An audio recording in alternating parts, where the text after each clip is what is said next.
There's a place down south we all know. It's a place Mrs. D refuses to go. Some people call it New Orleans, others call it New Orleans. But people from around here all know it's a place to stay away. There's a place called Bourbon Street. Smells like someone made pee. The state will knock you off your feet. Tourists love to get drunk and puke all over that stinky, dirty, disgusting Bourbon Street. There's scammers and thieves, people rubbing off your door looking to take away your phone. If you end up there, you better beware and keep your eye on your money. You're better off keeping your wallet at home when you're in New Orleans. Don't make a bet with that guy on the corner saying he knows where you got your shoes. He'll play a dirty trick on you. That's what he likes to do. Been doing it since 1982. For whatever reason, people like to dream and drink. You'd be better off drinking at home, because over there they'll steal your clothes and leave you on the street in your dirty console. That's what the city will do to you. Yeah, we're telling you, you better keep your wallet at home. When you're visiting New Orleans, you better keep your wallet at home. When you're visiting New Orleans, keep that wallet at home when you visit New Orleans. I know some people won't like what me and Johnny says. People will say New Orleans is okay, but we are looking out for you. And take our advice and run away. But if you decide to come, you're better off keeping your wallet at home when you visit New Orleans. What a stinky city. Smells like pee. You know, I've been thinking a lot about life and how short it is. And I've come to realize that a lot of times we don't express what something really means to us. And I wanted to express that to you before it's too late. Because time is short. And you never know when it's your time to go. So I just wanted to let you know what you meant to me. But I don't want to say it. I want to sing it to you. So here goes. Maybe I drink too much of you, then I really should. But I can't help myself when 7 o'clock rolls around. I know Mrs. Dufresne doesn't like it, but I can't help myself. But I think you really ought to know I love you. I honestly love you.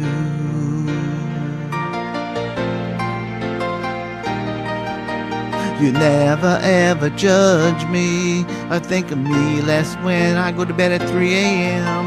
When I run out, the store always has more. They say you're just Coors Light from the bottom of a keg. And when I drink you, Dr. Wong just shakes his head. I love you.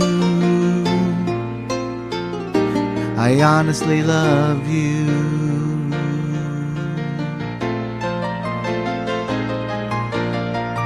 Ken Treadway tries to make me feel uncomfortable, saying you are only cat piss in a can.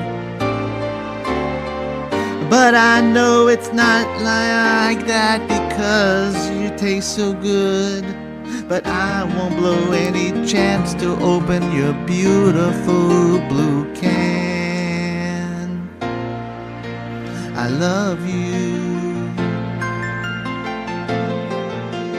Yes, I love you. I honestly love you.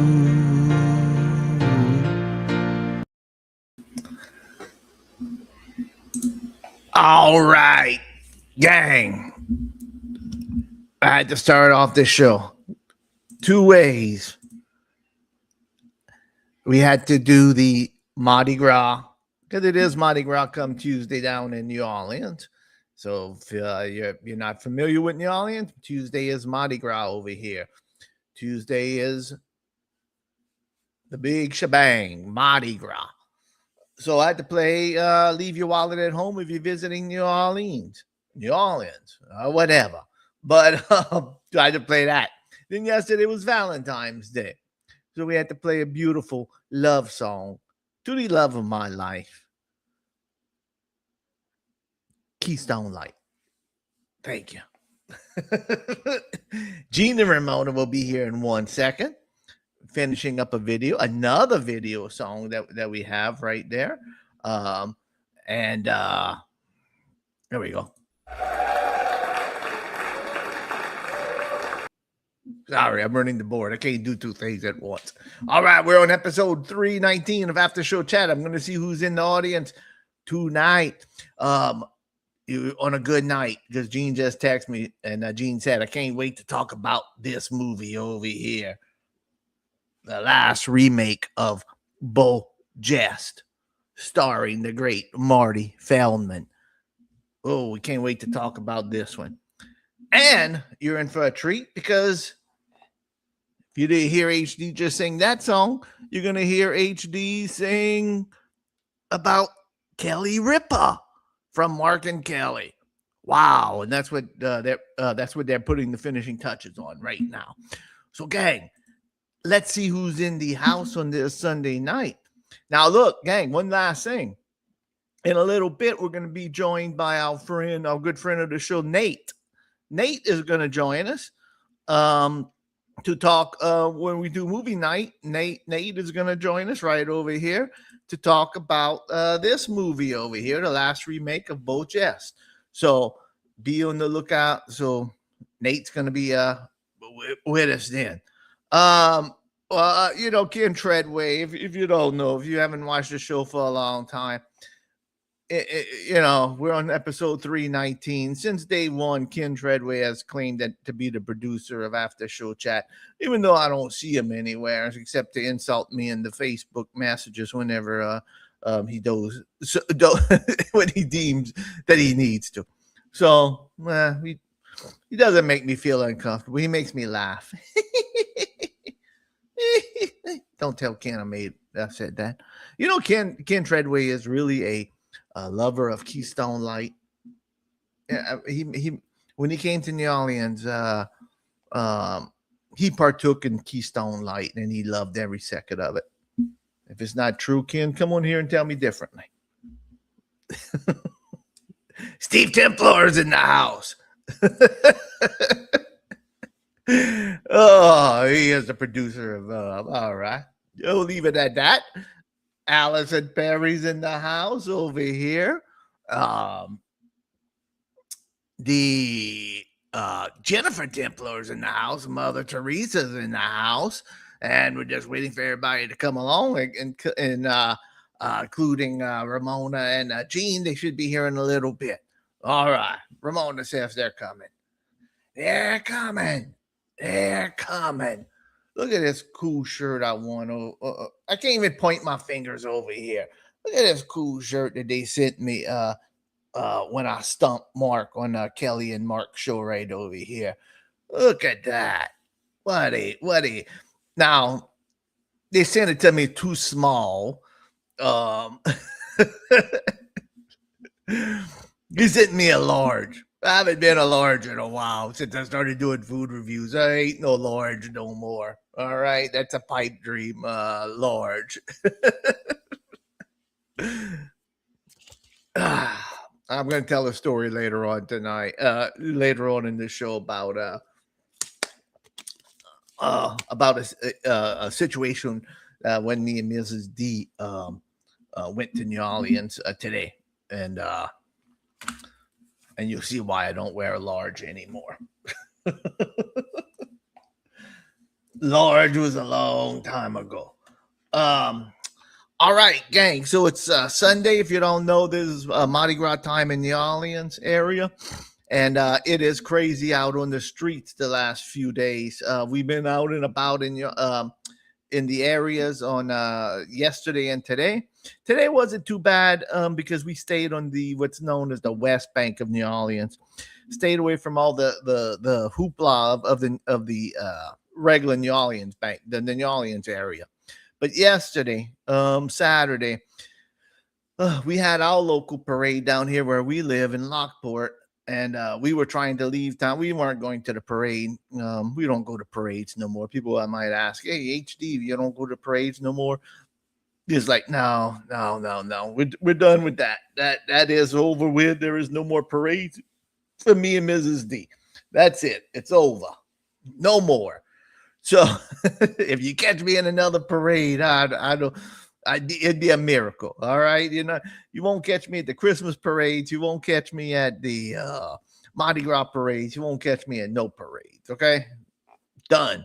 So we were leaving Lockport yesterday, and the traffic coming into Lockport was madness. I mean, the cars were lined up. I guess people coming from out of town to go to the Lockport parade, Lockport Mardi Gras parade.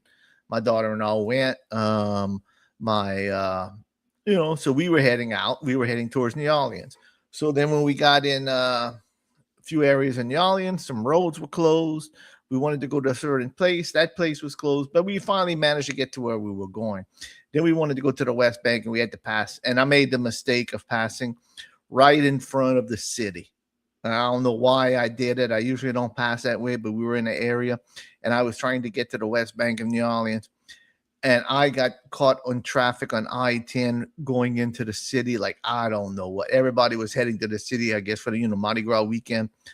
Oh my goodness, the traffic was just I could have taken an exit because the exits were all full because they had parades, at every exit. So people were going to the parade, and we got right in front of the Superdome, and we got caught in some traffic behind buses. I guess they were bringing the people to the parade, people riding in the parade, and it was just madness. That traffic was crazy. And we finally made it. And then we got caught in traffic on the West Bank because people were yesterday. I didn't see it today so much, but yesterday, and if you're not familiar with New Orleans, there's, the New Orleans side of the river and the West Bank. And West Bank is the opposite side of New Orleans. You cross the river to get to New Orleans. And the people heading into New Orleans from the West Bank, that traffic was backed up for so long trying to get into New Orleans. It was like crazy. It was insane. So if you come to New Orleans or whatnot, just be careful of that traffic because especially Mardi Gras time. So let me just check with Gene, see if they have an update on. I know sometimes whenever they do the cap cut, they had to restart their computer and all. So I'm just killing time, gang. Killing time on this planet, just like I do every day of my life. Just killing time. We went since it's myself right now, I'm going to talk about a little bit about I don't want to talk about too much about food chat because I'm going to talk about that on Tuesday. Oh, gang. Let me make a few announcements while we're waiting for Gina Ramona to come on in. Next Sunday, I will be in Los Angeles to go see Ghost. iHeart is sending me and Mrs. D over there for a contest I won. And so next Sunday, just a little show announcement, we will not be doing a show on next Sunday night. I apologize.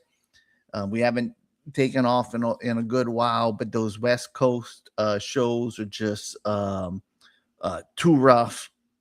I don't know if you live on the West Coast, Mother Teresa. It's like 7:00 over there, 7:15 over there, and it's just rough to do a West Coast show for somebody like me who's not used to. Because we're gonna get into Los Angeles, and I'm sure, and we have plans Sunday to go to Santa Monica and go hang out over there, during the day. I don't know when we're gonna get back to the. Oh, well, Steve, I'm sorry, but I plan on, Steve, if possible. Monday night is the concert that we're going to, so I plan on maybe trying to do a special Los Angeles live show. I'm planning on trying to do it on Monday night, and that will be, I would say that would be about 5 p.m. over there. Because what I'm going to do, I'm going to try to get, I'm going to try to do a live show of us. We got about a 2.5 mile walk to the arena. So I plan on trying to maybe do a live show walking to the arena, the Intuit Dome that we're going to the concert for, and maybe just do a fun little live show of me walking down the street and maybe talking to people or whatever they have in Los Angeles. Maybe show you how I'll walk over there. So I might try to do that. I don't know, Gene, are you ready to come in? I'll let you let yourself in. There you go. I didn't know if you were ready. Myself, you do this. All right. So let's announce there will be no show next Sunday. It's about cheap. Yes. Oh, Hey, oh, thank you so much, Tim. I really do appreciate it. We plan on having fun. T-Boss dollar into a $50. Oh, hey. And I have another thing from Timothy too. He sent, because Timothy sent some more $1 million because Blaze kind of ripped us. Thank you so much, Tim. I appreciate it. Yeah. But I'm gonna try. I don't know yet for sure. I'm gonna just watch my social media. I'll decide if I'm gonna do a live show on Monday. I'm gonna see. Sunday's just too rough. I mean, I don't want to have to hurry up and 7. And then if I wait too long, let's say I do it at 8, then it's too late and all for Gene and all, for Gene and Ramon. That's 11 o'clock for them. Yeah, it's a 3-hour difference, you know. So it is like it's hard to do, something from the West Coast. It really is hard to do it from that area over there, especially if you're not used to it. I can adjust my schedule accordingly if I would be used to it. But again, what about we get back from Santa Monica Pier late? It's 6 o'clock and I'm rushing and I tell Mrs. D, oh, we can't go eat nowhere because I got to do the show. I can't hang out by the pool with the rocker and rollers over there. We can't go hit the hot tub because I'm doing a show. I remember one time I was in Los Angeles. I did the show. Yeah, by the pool. By the pool. Remember it was me, Mrs. D, and my friend Christina from the pool, and it was a fun time. That was fun. That one I had to rush back to the hotel too, and go. It's like. So yeah, I don't want Mrs. D to get mad at me. Sorry, no food for you. I let Mrs. D pick what we. It was Valentine's Day. I let Mrs. D pick what she wanted yesterday for Valentine's Day. Ain't I nice? She surprised me. She said, "I said, Mrs. D, what would? There you go. Mrs. D, what would you like for Valentine's Day? Oh boy, what would you like for Valentine's? What would you like for once?" I'm always telling you where we're going to eat. I'm not saying I'd tell her. I ask her all the time, what do you feel like today? You feel like this, you feel like... But, I said, look, you name one thing you want to eat today, and we're going to go eat. And, I bless you there, Ramona. I try not to say it too much because when Mrs. D starts sneezing, it's like 500 times. It's like 20 times in a row. It's like, oh, don't be. All right. It's a lot of sneezes over here. We're recovering from a cold right now. I hear you. So I asked Mrs. D, I said, Mrs. D, what do you feel like eating on this Saturday, Valentine's Day tomorrow? And she said, she surprised me. She said, lettuce wraps. Something light. Yeah, I'm like, lettuce wrap? We never... You ever have that before, Harold? Yes, we had it, but I told her, I said, it's probably been 20 years since we ate lettuce. Totally. What in the world got in you saying lettuce wrap? She said, oh, I remember when we used to go eat at P.F. Chang's. They used to be so good over there. I said, that's cute. I said, we went eat there one time. She said, yeah, Well, but I she remembered. I denied her lettuce wraps. So she said, let's go eat a PF. I said, no, I'll give you a lettuce wrap, but I ain't going to eat a PF Chang's. Yeah, good Yeah, choice. No, Yeah. better off. Yeah, make it yourself. Yeah, well, we didn't make it. I'm not going to do that either, Ramona. You crazy? He went You to a don't know restaurant that HD? wasn't a chain. Okay, fine. I'll accept it. But he's a restaurant reviewer. Yeah, I can't be going to PF Chang's too. I'm gonna get people they already put me down for every little bitty thing I do. They watch me like a hawk. I could imagine going to PF Chang's. They're really gonna get on me. Oh man. Yeah. So we went eat at a Asian restaurant that was fantastic. I did good for Valentine's Day. Well, and I'll put that review up on pretty soon. Probably Tuesday morning. I'm gonna put that one up. All righty. So, gang, we have a good show tonight because we are going to be talking about, just like I mentioned before, the last remake of Beau Geste over here. And as far as I know, Marty Feldman was right. I don't think there was another remake of Beau Geste Probably not. since 1977. I It think was pretty like they were reaching. It was pretty dated at that point. So yeah, I think they just said, What are you talking we ain't gonna do this again. But we'll talk more about that when we do movie club. We have Nate joining us for movie club too, so that's gonna be fun. I hope some people got to watch it. I hope people got to watch the Beau Geste movie. But gang, before we go to the movie club, is that video ready there? yes, it sure is. Do you want me to play it? No, let's do a little intro. I want to talk about it a little bit. All right. Now we have a mystery song too tonight. I want to come before we play it. Okay. Do we have do we have the win video? Did Harold do for any win this week? I don't think we have a video. We just have the song. Well, I have the video right here. Okay, play it, please. Because we're going to talk about a few things about contests. There's going to be a little contest segment over here. Oh. Okay? Yeah, we're gonna talk about a few things because I want to talk about a contest I won that I'm going to do next Saturday. And I also found video. My son-in-law sent me video footage of something that I want to show too. So here's a classic. Did Harold Dufresne win? Harold Dufresne is a guy we all know. Wastes too much time trying to find good luck. Entry sweepstakes all day long. People say that he is a loser until they see all the prizes rolling in. Then they wonder, how did he get his good luck? Did Harold Dufresne win this week? Did he win this week? Did Harold Dufresne win this week? Did he win this week? Will Mrs. Dufresne be happy this week? Or will Harold Dufresne be sleeping on the couch again? Man, I tell you what, I surely hope the new song that we have is better than that one. I'm going to tell you. I'm going to see. Yeah, we'll definitely be working on a new one of those sometime soon. My goodness, we need to update what a masterpiece classic, right? Well, yeah. You wait till you see the video and song. I'm sure it's a step up from that. But anyway, so gang, what we're gonna do?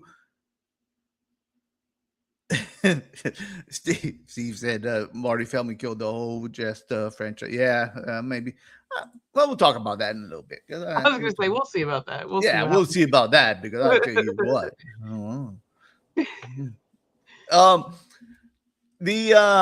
I'm gonna wait for Ramona, but this is the scoop right now. As you know, I'm on a trip to Costa. Now, there's another story for another thing. I'm still waiting for them to contact me about that trip to Costa Rica. Oh, I'm like, aren't you thinking of you know when you want to go? I mean, yeah, well, I would know when I want to go, but I gotta wait for the guy to contact me. And I've been it won't matter. I'm saying they said a couple weeks you're gonna hear from them. Well, it's been a month. I said, hey, where's I emailed them. Now the hotel contacted me to make reservations, but I don't want to make the resort. Yeah, I'm sorry. flight. Yeah, I don't want to do that till I hear from because I know how it works for Kelly and Mark. I already won trips before. They send you something. They tell that the resort contacts you. You make reservations through the resort. You let the guy know who runs the marketing thing, what dates you're going, and he sets up the flights. So I know that's how it goes. That's the thing. You know, you have to give them the dates that you book your rooms for. but you got to go through the resort itself for the reservation. And they're very nice. I mean, they cater to you. There's no problem.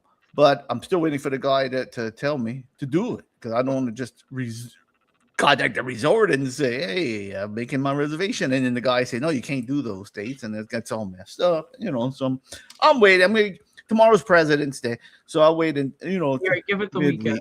Yeah, I'll give him the midweek. So I won a trip on Kelly and Mark at the end of it was in December. They aired it on December 31st. And the trip was, as you probably know, a trip to Costa Rica. And as HD does, I say, you know what? I would like to write a parody song about winning the trip to Costa Rica. So, whoa, be careful there, Ramona. She's here. All right, Ramona, be careful. You're already getting over a cold. Wow. I'll be careful when I'm dead. Oh, you're looking great. You're looking great, Ramona. Those are deer antlers, but you can't really tell. Oh, wow. I thought it was a heart. You're looking great. Oh, nice red, Valentine red. And very, very, very nice. And we'll talk about that too. But because Ramona, I saw what y'all had yesterday for Valentine's Day for y'all meal. I tell you what. Yes, we did. And you don't even know. We'll talk about it. All right, we're gonna talk about that. I'm moving today. Harold, you listen to this song. Harold, I want you to know something right now. I'm coming in hot. All right. Harold, Awesome. listen to me. I made you a banging cover of this song. I want you to know something. I recorded this guitar on this song today. Wow. And it's steaming hot. It's fresh. Yeah, and then also I made a whole fucking fangool red sauce today. A whole pot of sauce. Wow. I made a whole spaghetti red sauce, and I did they're doing this. What a and I did the pork bone with, and it went all. I mean, I did the whole thing. What With a this guitar. Realized I was making a sauce too. you're doing the guitar and stirring this song. Gene, keep stirring this song. Stirring it with the head of the guitar. have a spoon attached to the right. So gang, and I tell you what, not to. I don't want to toot my own horn, toot. But like I said, like the way I do the song, like I sing it over the music, and I use a program. Then I take my vocals out, and I send them usually, I send them to Ramona and Gene, and I gotta sometimes I listen to my vocals. I'm like, oh, this is poor Ramona, and it's like these were pretty good, decent. I mean, you have been really definitely get better and better every time. Yeah, I thought they were pretty decent. I even listened to them today with Mrs. D. I said, oh yeah, they're fun, and you know what? Lip sync so good to them. Sometimes if it's a certain thing, I'll chop it up, but this one I left it as it was. Oh, well, I can't wait to hear it. And I can't wait to see the video. Yep. So I guess this song would just be called Kelly Ripa, right? I made you a very faithful cover. Awesome. I took a few liberties, but nothing major. Okay. It's I like that song. I mean, it's the song, and we're gonna talk about the song. Subject matter is I like your rewrite. I think I like your lyrics. The original song I don't like as much as yours. Yeah, the original song is kind of. It's a little raunchy. It's a little raunchy. Yeah. Dirty. Yes. Kind of raunchy. And we're going to talk about the original song. I know I don't like the original song as much. Well, I don't like it. I mean, I like it. Not Kelly Ripa. It makes sense. Yeah, I like the song. It's a throwaway song. It's a song.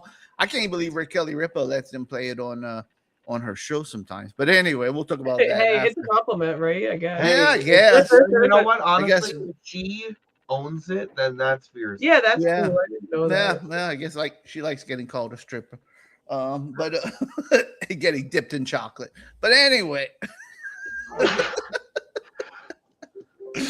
All right, Gina, is it loaded up or okay? Oh, Hang on. All There it is. right. All right, gang. Here it is, ladies and gentlemen, boys and girls. Audience of all ages. And Wormsters. And if Wormster's watching, shout out to him because Wormster came on about three years Yeah, ago. yeah. 2 years. Yeah, I think it was Yeah. 2024. Yeah, I never hear from Wormster no more. I thought we'd become friends, but I guess No, I'm sorry, Wormser. I got a message from the one that came on late. no. That was David Nell. Yeah, David Nell. Yeah, Wormster came on right on time. He was a nice guy too. Yeah, he was cool. David really Nell cool. was hilarious though. Yeah, he was cool too. Because Honestly. David Nell came on late and then like stayed forever. Yeah, I know he wouldn't shut up. He was cool. pissed. Yeah. He was like, well, low key, I fell asleep, girl. Let's Yeah, he's like, no, I want to do this. He liked to talk. He liked to talk. What I got denied today from Helen Love. Remember I said I wanted Helen Love the thing. She denied me today. She said, Harold, I would love to go, but I'm no good at these type of things. I'm sorry. So I said, no problem. Thanks for reaching back. Right. Unlike Cappy Gooley, you know. Uh-oh, don't start with Kevin Woolley. I unfollowed him on Instagram. You better block him. I'm gonna make you a Groovy Ghoulie cover, and you gotta.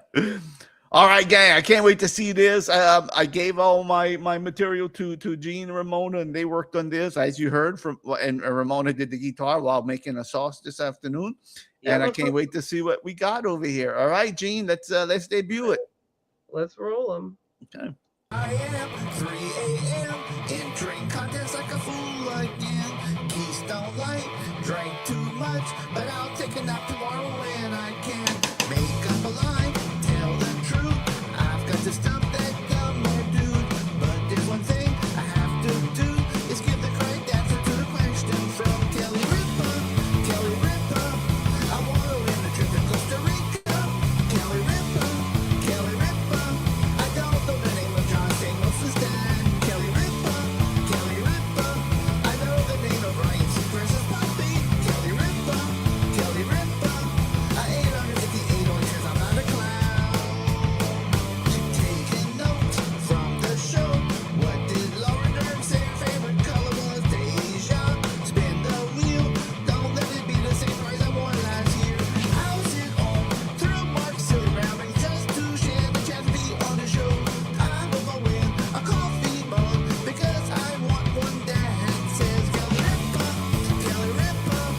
I wanna win a trip to Costa Rica. Kelly Ripa, Kelly Ripa. I don't know the name of John Stamos' dad. Kelly Ripa, Kelly Ripa. I know the name of Ryan Seacrest's puppy. Kelly Ripa, Kelly Ripa. I ate 158 oranges, I'm not a clown. I'm the guy you know what those socks Larry David likes to wear. Or what Chris Elliott calls his wife. Were you ever in a Kiss combo band? No. Did you ever eat 75 tacos in one day? No. You now I do Mark or you go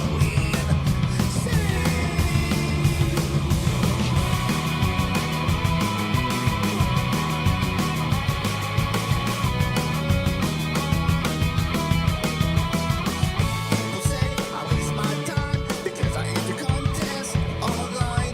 But when I set the call, I just know the other person in the line will be Kelly Ripa.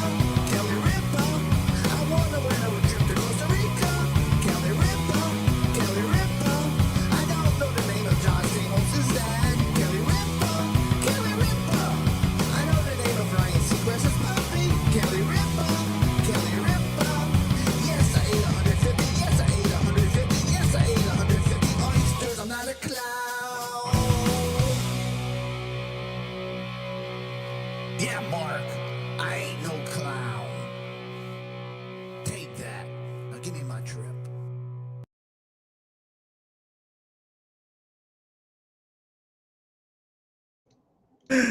Oh yes. There you go. Oh, I'm sorry. Oh yes. Visioned it. Beautiful, beautiful, beautiful. Ah, gang. Kelly Ripa. Kelly Ripa.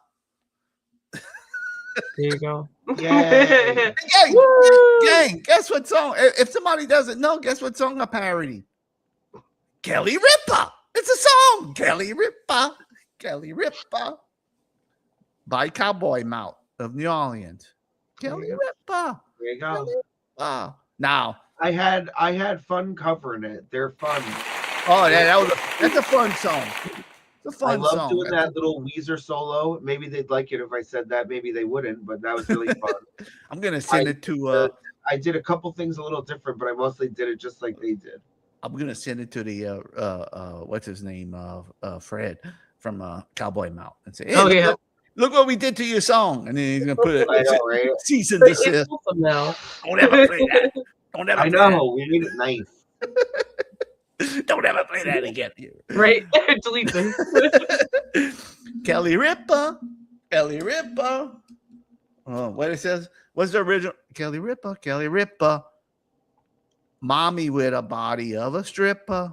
Oh, no. That's what it is. I don't even remember. I listened to it once and I was like, shame on this. I couldn't stand it. I said, no. I'm only listening to Harold from now on. I made it better. I agree. I made it better. Funny, nobody. See, it's takes. Okay, though. I'm not going to be mad. I'm not going to be a prude about it, but you know what I mean. No. It's a song of their time. And Kelly liked it, so what difference does it make? I guess. And that really makes a difference on. Yeah, I like that scene you put in there, G. Whenever I said, he'll go insane. It almost looks like Mark is going insane in the back, like he's looking. Yeah. Because really, like literally watching that, he was mad. Like the lyrics are true. He was so pissed that he got your lie wrong. Yes. And then he won the vacation. He was mad. He was being mad for like minutes. Yeah, he was pissed. He was like, we were watching it when we saw him. We were. So I was ready already to cut this up. When we first saw it, he was so mad. We wanted to. And he cut out part of my part because that's whenever he said. We both waiting for the other one. Well, he cut out my. I think they were frozen for a second. I think they were having internet problem. But what Mark cut out part of my song right there whenever they said he said because you surely look like a clown. Are you sure you're not a clown? He said, because you surely look like a clown, is what his words to me were. No, Mark, I'm not a clown, as you hear from the song. Thank you, Gene and Ramona. They're going to be back on the air in 1 second. They were having internet problems. So I heard their audio going out. There they are. I heard your audio going out. It was like super delayed, and then I realized that everything was frozen, and I was like, okay, hang on. Yeah. We're good now. I tell you what, I'm gonna tell you this. Not that I'm tooting my own horn, but I've been tooting my own horn a lot. Beep beep. They probably did Stomp Mark or Stomp Ryan Seacrest or Stomp. Probably before that they had Stomp Regis, whatever it was. They've probably been doing that probably for 15 years, I guess. I don't know how long they've been doing that, you know? I agree, Nate. Marcus. And as far as I know, nobody ever wrote a parody song about winning on their show. Look at that. Look at that. You're first for everything. Toot that clown. That's right. I'm ahead of my time. Who's got the keys to the Jeep? HD. HD got it. HD got it. HD. Harold Dufresne. First parody song ever about Kelly and Mark. I love whenever I go on Facebook and the fruit groups and I say, "Hey, HD is at the restaurant," and so I said G to somebody. I bet somebody commented. They said, "Who is this HD?" Oh. Who are you talking about? I said, just some guy who likes to do food reviews. All right. Who is this? They get so mad. Like I know. You know what? Don't be mad because you're not doing nothing. Yeah, I know. Don't be mad because no one's asking who's you. Hey, if you're not cool enough to call yourself by your initials, don't come crying to HD, okay? Absolutely. All right. You gotta roll how you roll. And I didn't know how I started. I think y'all started calling. Then that's I don't not know who cool. They're only on two rules.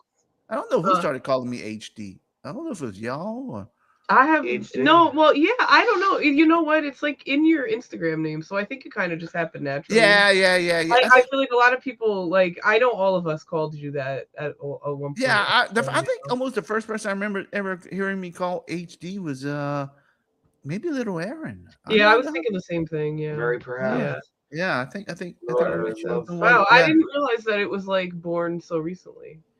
Yeah. Wow. Because Clownfish used to call me Harold Dufresne. He never, maybe he did say HD a couple of times. Yeah, maybe so. Yeah, maybe he did. All right. Hey, Gene, do me a favor. Why don't you? I don't have a Rosie time, but I need to get up. Why don't you play sounds good. Rosie? Rosie time. Yes, all right. You can just.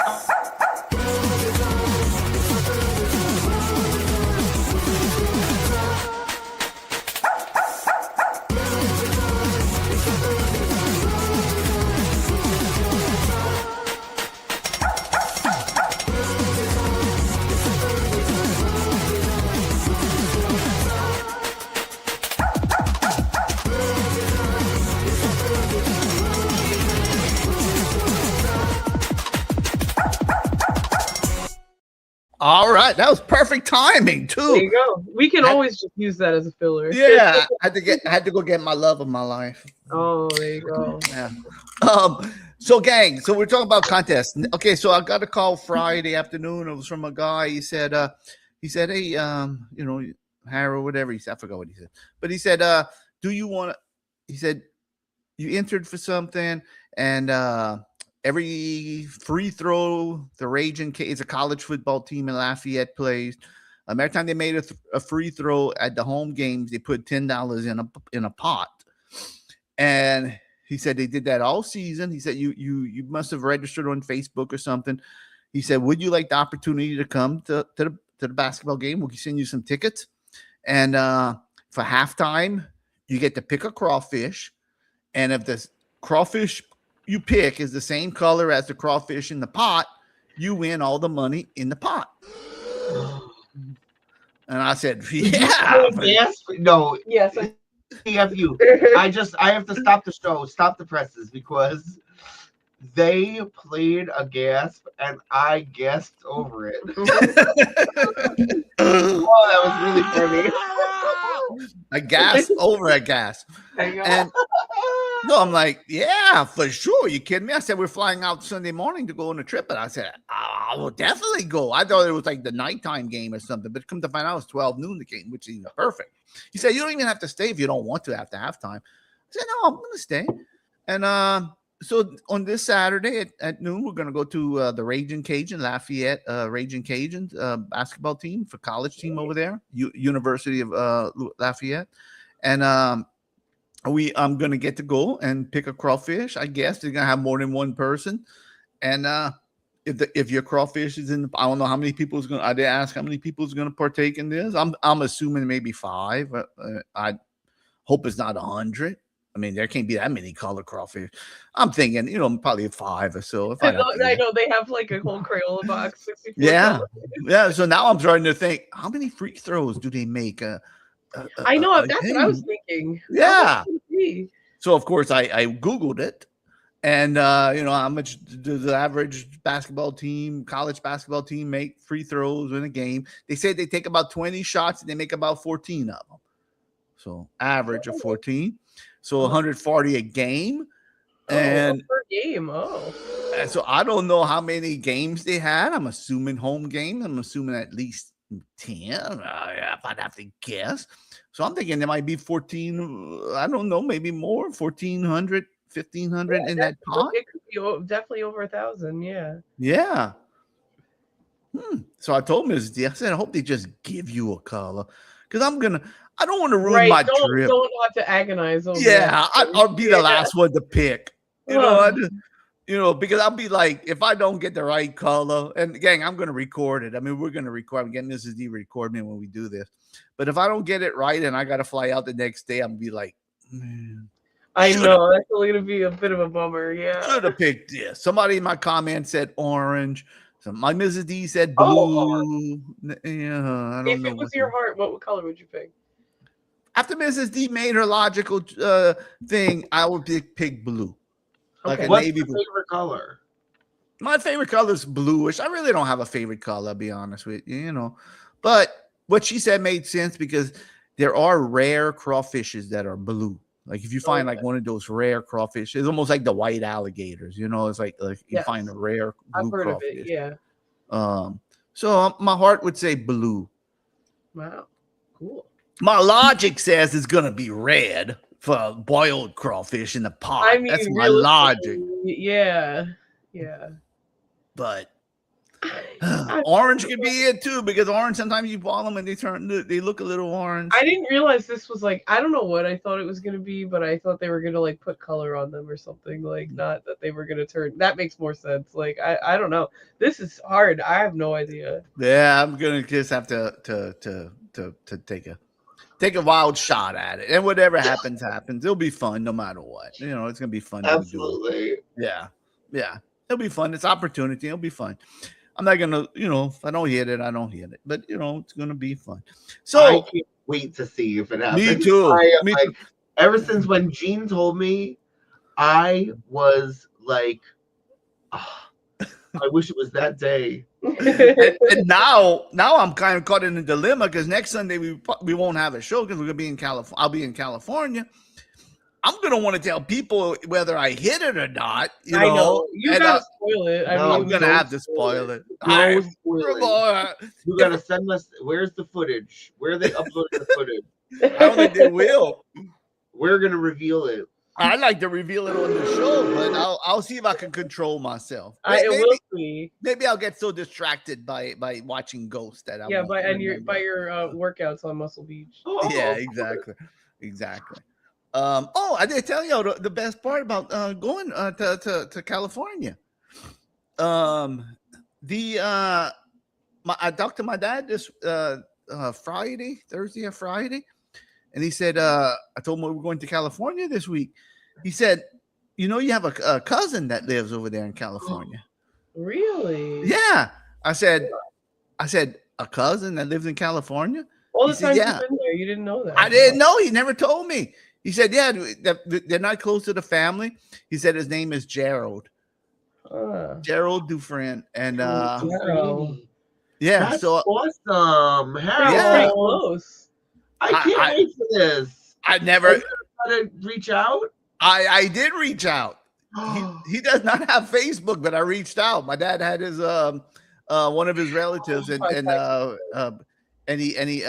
texted me and he said we're gonna, I think the Sunday, in fact, I think the Sunday he talked about coming pick us up at the airport. So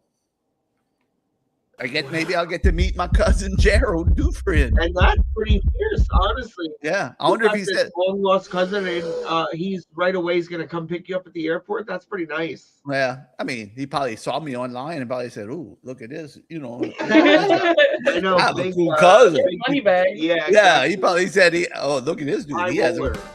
he's going pick crawfish. He might be $1,400 richer, and he may That's treat true. me Yep. to food. Yeah, so I'm gonna get to meet my cousin Gerald over there in California. Yeah, my dad said they moved away whenever they were small, you know, and you never know. I wonder if he says his name Dufresne or Dufresne, Gerald. Good question. Probably Yeah. different. Yeah, I'm sure he's cool. I'm so shocked. Yeah, I hope. I mean, I hope he's not a jerk. Oh, Harold. but you're like, please. No, you're not. I'm not trying Don't to. manifest. I know. I'm that. sorry. That's not nice. Yeah, don't. hello, manifest. cousin. You gotta give everyone, even though it's hard because there's a lot of rules out here. and Spuckholes. Gotta give everyone the benefit of the doubt. That's it. Yeah. So that the week after, man, I'll tell you what. The week after, we're gonna have a lot of stuff. I'm gonna have because I'm I'm gonna record footage of meeting my cousin. Yeah, I would hope so. Yeah. Yeah, if he lets me. Yeah, as long as he's okay with it. Yeah. All right, and then my son-in-law, talking about contests and whatnot. My son-in-law sent me a video this morning of a trip we went on right before the pandemic to Universal Studios. And we went on this trip to Universal. I didn't win this trip, okay? But we went on, out of your pocket. Yeah. That was like we went during Christmas, right before the pandemic, yeah. And he sent me a video, and this is what he sent me. Now, I'm going to show this. This is whenever you go on vacation with HD, okay? Harold Dufresne. Whenever you go on vacation with HD, this is the kind of stuff you're going to have to put up with. And what this is a video. They had a Cheez-It. You know the crackers Cheez-Its? Yes. Of course. And just that day on Twitter at the time, not X, on Twitter, they said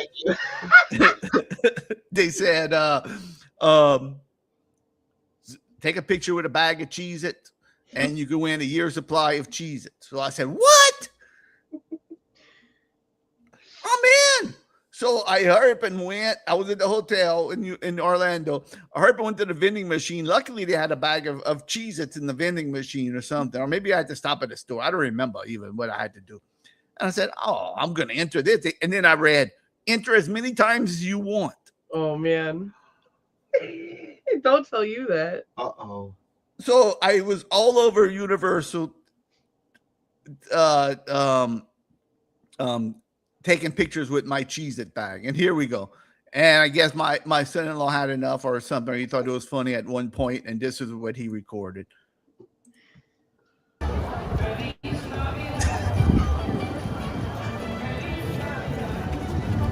you took it.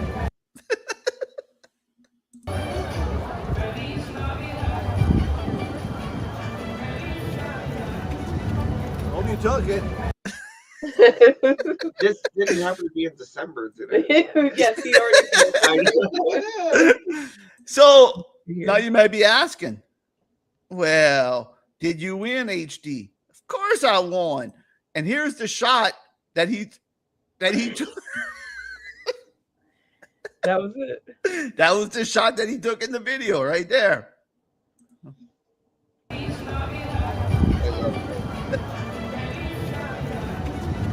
Hope you took it. That's it right there. Wow. Now, to prove how dedicated I am, I looked at my phone and I took many. I bet you have plenty. Oh, yeah. Dude, these are just random ones I just pulled off of my phone. So I had plenty. Oh, Nate, if you want to come on in, Nate, because we're gonna do the Beau Geste and right after this.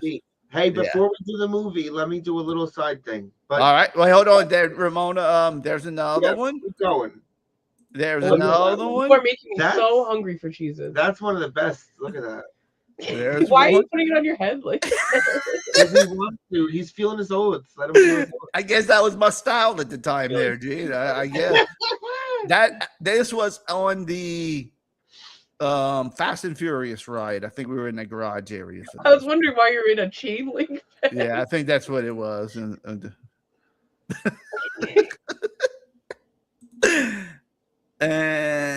was a little hot. Oh, there you go. And I had plenty more. I can't fill yeah, that was the highlight. Yeah, I can't feed y'all. What's that necklace? Oh, what? Yeah, let me see that necklace. I loved it. Yeah. No, that's not a necklace. That's my sunglass cord. Yeah, that's my sunglass cord. I like that. I still use that. You know what? I did have a one time. It probably was a little bit before. Maybe it was around the same time. You know, whenever the baseball players used to wear these neck like these little. Oh yeah, the yeah. baseball players used. It was like a bolo tie, but it held your glasses on. Like it was like it was kind of like that, but it was supposed to give you some magnetic energy or something. Yeah, like when people used to wear the copper bracelets. Yeah, it was something like that. Similar. So all the baseball players started wearing these things. Yeah. So I started wearing because I used to run, and I thought maybe it would help me run or something better. But well, I don't know if it did or not. Yeah, who knows? Either copper, garnet. Yeah. Yeah, I don't know what it was that was supposed to do. I fall into those traps. It's just like my rings. Like I wear my rings. Like this one's my elephant. I like to wear it because I think it brings me good luck. And I got this one in Panama on my trip win, and thought maybe it worked. I'm on a trip to Costa Rica, so it worked. Sure did. Why take it off, huh? I'm pissed I don't have all my rings. I wear 5 rings every day, but I can't tell the story because they're on the dresser. Well, I wore that whenever me and Mrs. D renewed our wedding vows, and Clownvis sent me that gave me that ring. I wore that thing forever. I was wearing it forever. Mrs. D finally had enough. She said, "Take that dang thing off." That's cute. She was getting upset. Oh well. All right, gang. We're about to do the after show chat movie club. While we're waiting, let me just say this. And this is why I can't wear my Mark Consuela shirt, whatever his name is, my large. Today we went eat some Italian food. Ate lunch. Yeah. I don't want to spoil it, but anyway, I finished eating. Mrs. D wanted to go to the Dollar Tree, so I brought her to the Dollar Tree. But on the way over there, I saw they had a Hong Kong food market, and I'm like, ooh. I'm going to go take a ride over there while Mrs. D's in the Dollar Tree. You know, I love to go to Asia. And this place was huge. And I saw a lady buy duck. I told Gene, I got it. I keep on thinking about that duck. You know, they had the hanging barbecue duck. And I'm just thinking about that duck. Even today, I was like just sitting here. I looked up because I saw they gave you like a little cup of something with that duck the lady ordered. And I said, so I wanted to see the average price of the duck, whole duck, half duck. And they said, "Oh, and you usually get it the little drippings, like the duck, like dripping." And I'm like, I told Mrs. T, I said, "Oh, those are the drip." She said, "You're still talking about that dang duck?"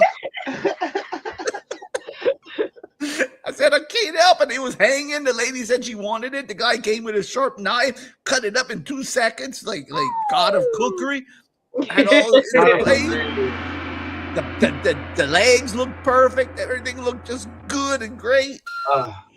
Yeah. So on the side of the ducks and all, they had the little, what is it called? The banh mi, the little Vietnamese sandwich. Yeah, the banh mi. Yeah, banh mi. It was $6. And I'm like, oh, but I'm the only really American in there. You know, there's a lot. And I'm like, should I get a sandwich? It's $6. And another guy in front of me got one.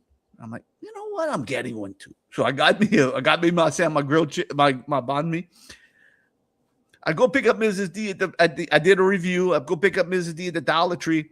I said, man, I'm getting it all over me. So I stand up outside the car eating my wife walks out at Dollar Tree. She said, what in the hell you doing? She said, you just ate lunch and now you're eating a po' boy or something. What? She said, no wonder you have a stomach like Randy. Wow. That cheeseburger locker full of banh mi right now. What are you going to do? Banh mi locker. It was good. It was good. The pickled veggies on there. Ooh, I'm going back to that place. I don't care what she says. I said, well, maybe it's only a first lunch next time. I'm going to get it to go. I think I'm going to get me the sandwich. Yeah. Not to go next to the car, though. It was so Ramona, do you have something you wanted to talk I do. about? I got a real little quick? thing I want to say to Harold because we got a thing.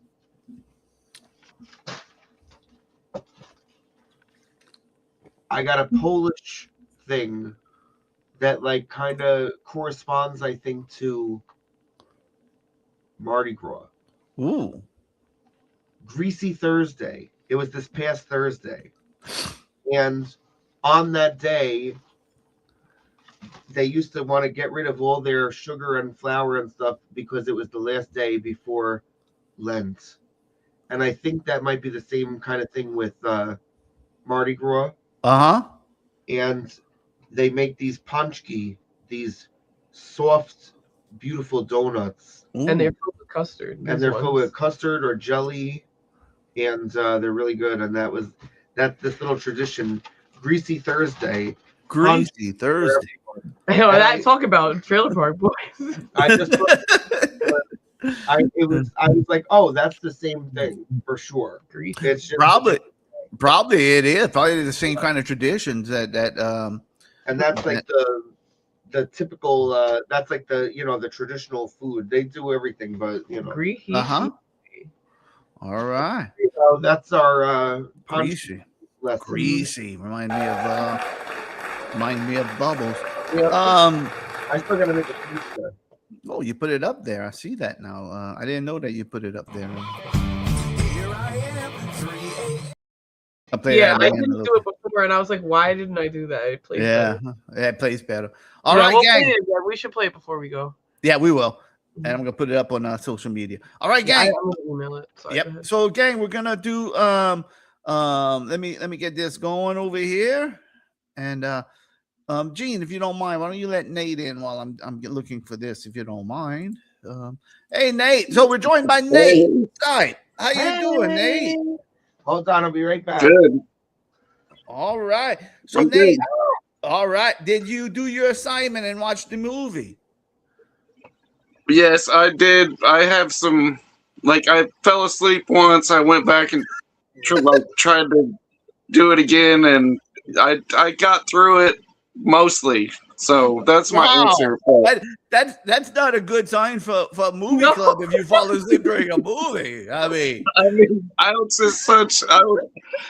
like Monty Python and stuff, and that was kind of like Monty Python. I was like, oh, I could get into this, but I could not really get into it. I was like, all right, well, save your thoughts. Save your thoughts. Save your thoughts. Okay. All right. So let's play the intro. Cool club on the other side of town where the real cool kids go to sit around and talk bad about the other kids. Yeah, it's a real cool club and you're not part of it. There's Bailey, pickles and patty cakes too, and Cubby's making mean jokes about you. You little twin. Yeah, it's a real cool club and you're not part of it. Now, it's time for the club that everybody wants to be a part of, the After Show Chat Movie Club.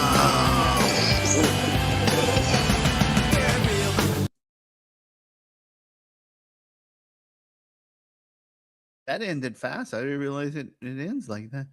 Abrupt. Abrupt. Oh, I'm sorry. Mute. I'm sorry, that was me. So, gang, I'm always wondering when those guys are high five. Like they want a high five, and you're talking, and they look like they want a high five, and they're reluctant. Then the other guy high fives him, and then the other guy high fives him. Like what they did that was so great. They have to high five each other in that video, huh? Like they took a golf swing. Oh, he saw me do that golf swing. I don't know what's high five worthy going on there. Me neither. All right, gang. So I hope some people watched it. If not, look, we're gonna do some spoilers. Okay, we are gonna definitely do some. On a 50-year-old movie. I know. On a 50-year-old movie. 40, I guess. How old is it? Yeah, 40.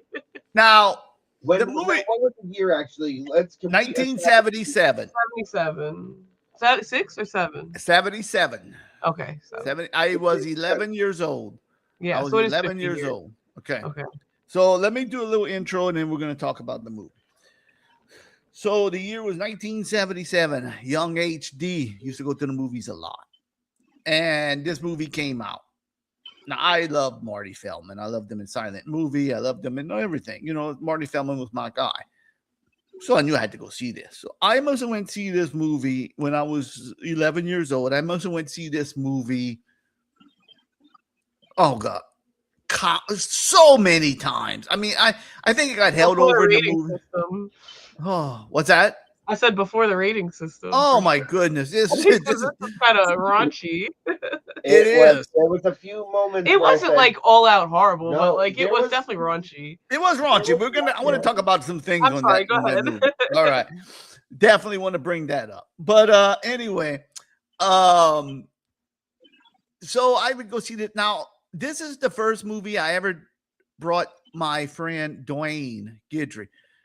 Dwayne, yeah, Guidry. He passed away, but Dwayne, he was kind of a nerd, and he never got to go to the movies. His mom and I would never. He had no friends, so I brought him to this movie.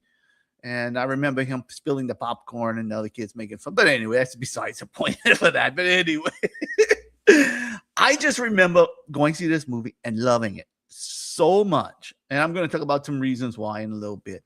But it was just like one of these movies that I just love.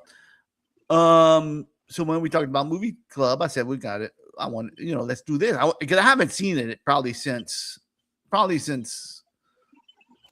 maybe when I was 13 or 14 or maybe even 15. It's been a long time since I saw this movie. It isn't a movie you go back and rewatch too many times. I don't know why. I loved it. But anyway, now Marty Feldman directed this. Now the problem with this movie, when Marty Feldman directed it, the studio did it like his version. For whatever reason, I heard the guy, now Ramona, you're going to know this. The guy who wrote Sledgehammer, the series Sledgehammer, that young guy, he was a Marty Feldman understudy. So he used to write somebody. Makes sense to me. Yeah, he used to write a lot. That's the same kind of deal. Joke a minute. Yeah, Joke a minute. So he probably had a lot to do with this. He probably helped Marty write this movie. If I'd have to guess, did they say That makes total sense? Yeah, but he said in interviews that this was not the movie Marty Feldman wanted. Marty Feldman made the movie, and he turned it into the studio. And he was editing it. And the studio says, look, you've been working a long time. Why don't you go take a little vacation a week or so? And then whenever he went, they recut it without his permission. And they released it. David Lynch is rolling in his grave. Yeah. Always get final cut. Yeah. So this is not the cut he wanted. Gotcha. Okay. Now the guy who wrote for Sledgehammer, I forgot, Alan Sherman, I think his name, or something like that. That Sledgehammer was funny. Yeah, you should watch. There's a YouTube video about this guy. I think his name is Alan Sherman, but anyway, it's really good. And he said, Marty was heartbroken, because they changed the movie on him. This is not the movie he wanted. This is not the way he wanted. You always hear about stuff like this. Yeah. That was the same thing. David Lynch with Dune.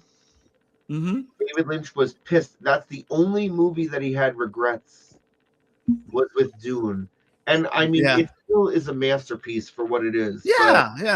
But it's just not your vision. It's not what you wanted. And it wasn't what he wanted. Yeah, it was not what he handed in.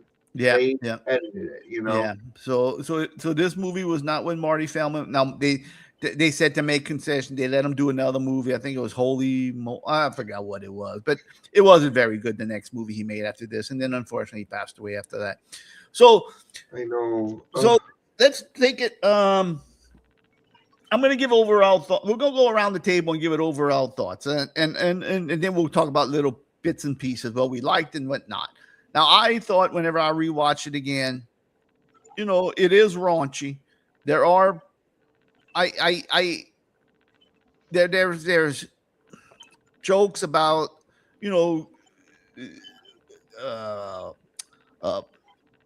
making love to your mother, even though it's a stepmom. Yeah, like every single person was sleeping with each other. Yeah. Absolutely. Yeah.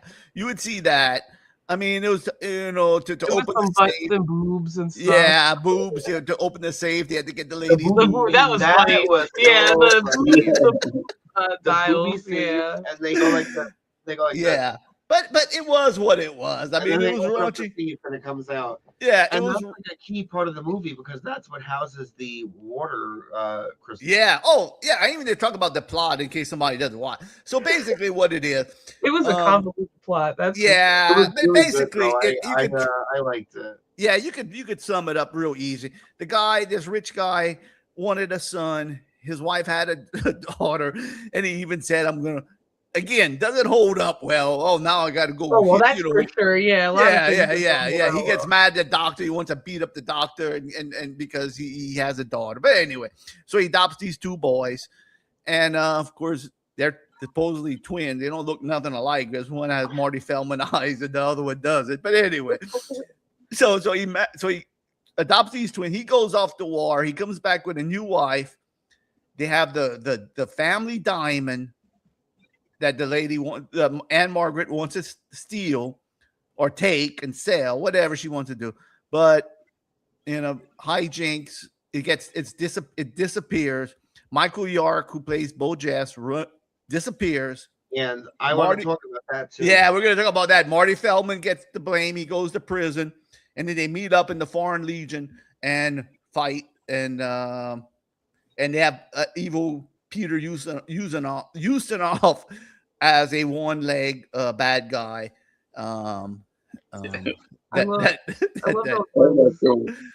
All right. Let me ask you something real fast before we get into the movie discussion.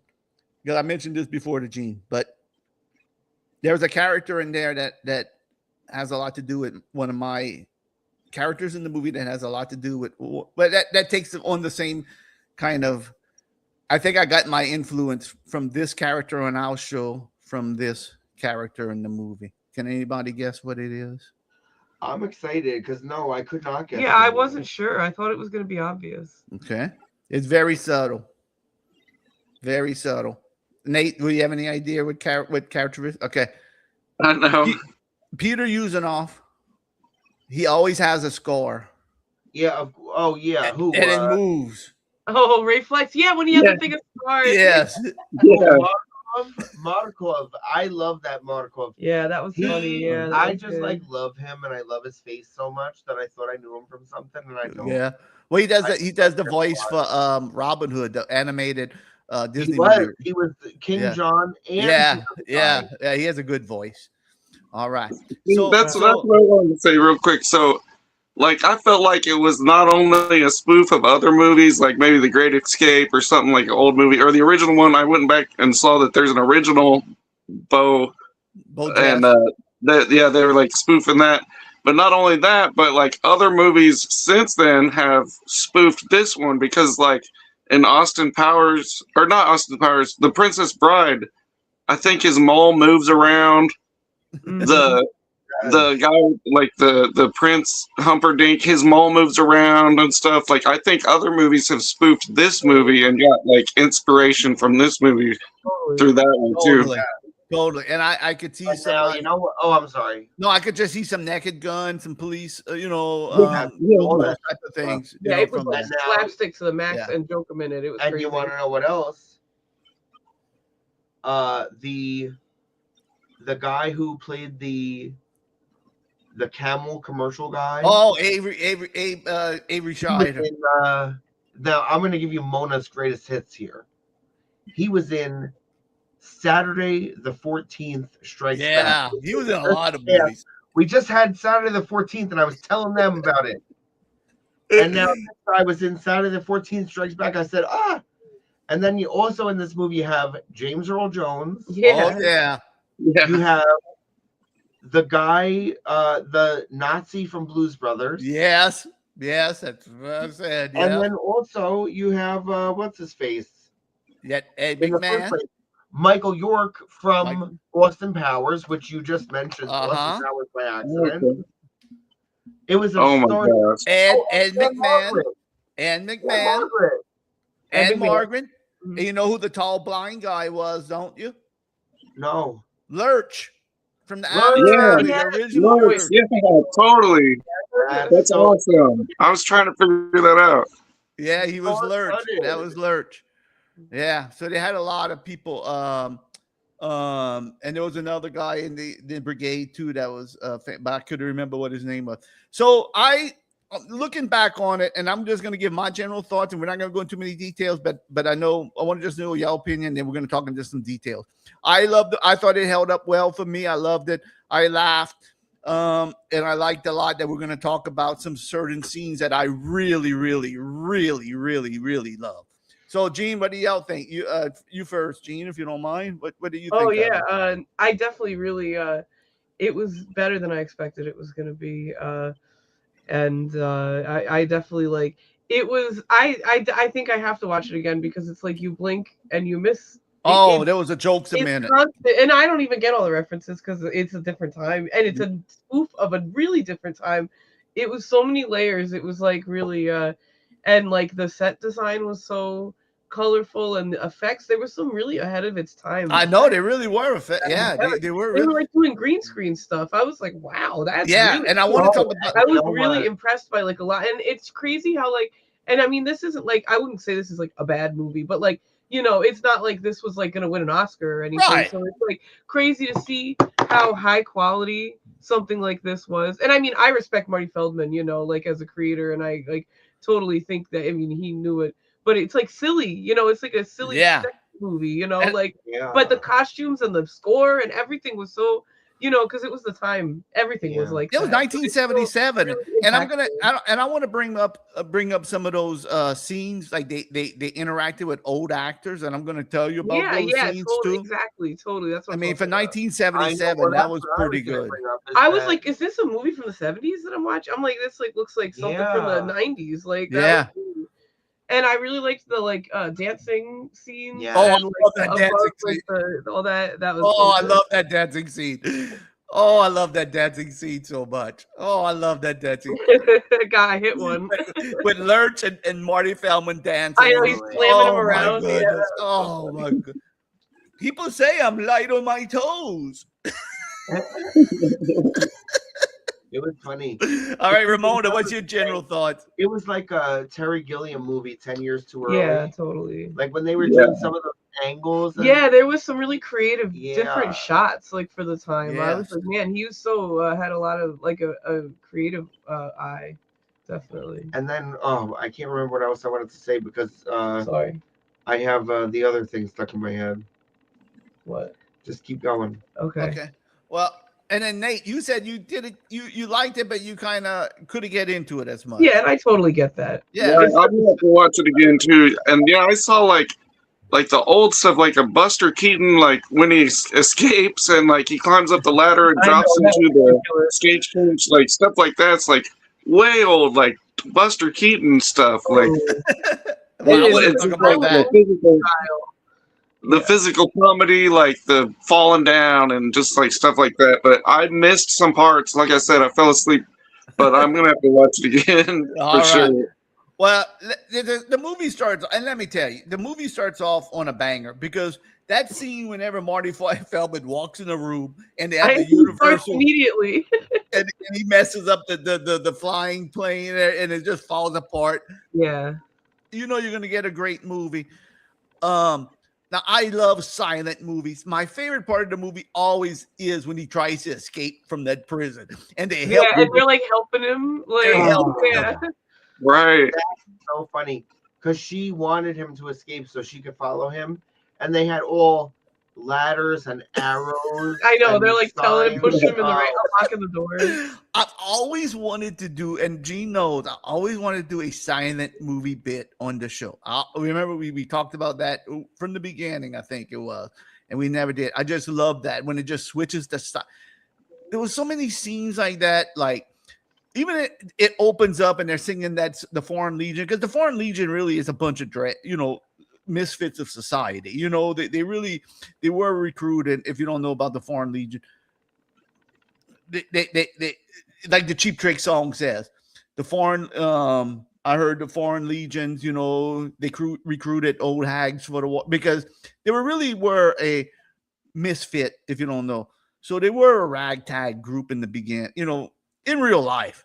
And I just love whenever the story starts here and the finger points down and the hole comes in and all the guys are marching and they're just falling into the finger hole that they made in the sand. There's so many scenes like that. Yeah, it's crazy, and the amount of stuff they do. The one there that comes up and it says Morocco, and then the letters melt, and it's like that's like title letter. Like that's so conceptual. Some of this stuff. Is like, Oh my god! so, And the like slapstick to the max. I tell you what, Marty. And that breaks the fourth plane too. It's like melting. Doesn't it like melt on his hand and stuff or something? Like I was like, what is this? Like I was like, what is this? Like it was just like blowing my mind. Yeah, totally. Yeah. Totally. Now the beginning, I think it's just the slow, whenever they go adopt the boys and whatnot. But I mean, it's funny that you see Marty Feldman as a kid and he has the big bug eyes, big eyes. That's the with best part. Yeah, with the bud. And I mean, the father is very let's just say raunchy. He's that was there. He couldn't wait to be with his new wife. Yeah, he couldn't wait to be with his new wife. Dead, but he's alive or whatever. What were they saying? Yeah, he's still alive. Yeah. And that dog, they carry around this stuffed dog that's obviously weird a stuffed head or something. And at one point, they have it on the butler's leg and just humping him the stuffed head. It's a dummy dog. And then whenever the old man finally dies, they just turn the I know, they turn the dog upside down. And that tongue. And he pushed the tongue of that dog back in his mouth. Oh my goodness. But Marty Feldman really, I mean, he had some good ideas in this movie. Great ideas. Now the story, the story was, I mean, it's a silly movie.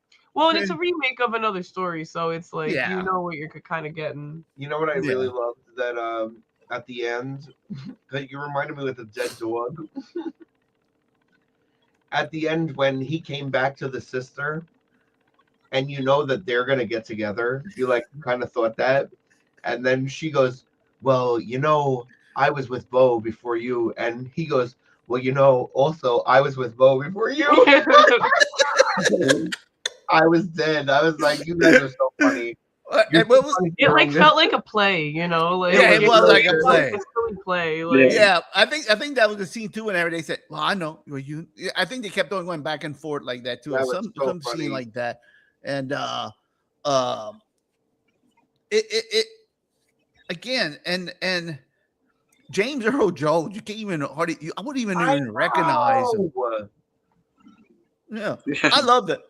I mean, we're just saying scenes right now, but I love the scene whenever they're all hooting and hollering outside, whenever the evil people coming and James Earl Jones just comes and rings the bell. Excuse me, fine sir, but we've been out here hooting and hollering all. I know, and then everyone starts leaving, and he's like, "Hey, what's going on here? What's going on here? And they're all just marching out, and just.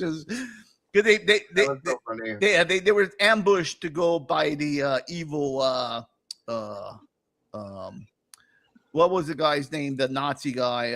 Forget what his name is. Yeah. Basically, he plays the same jerk in this movie as except he's a French Nazi. This time instead of Illinois Nazi. Yeah, but it was look, I'm gonna tell y'all. That's my type of movie. I'm going to take from 1970, and you can see where I was like 1977 as a kid, how much I would have loved a movie like this. Harold, I'm going to say something right now. You know me.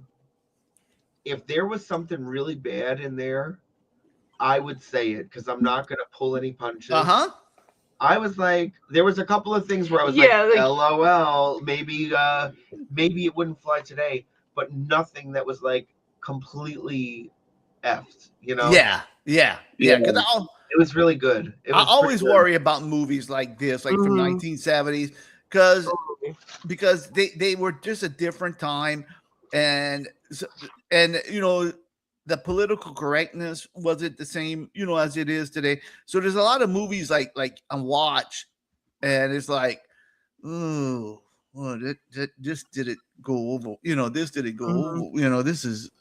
But kind of just, you know what? If really, like, political correctness aside, with these old things, sometimes, like, the biggest thing with jokes, and this is what everyone's always trying to get across, is that if you really understand the person, place, or thing that you are joking on, then it's going to be funny.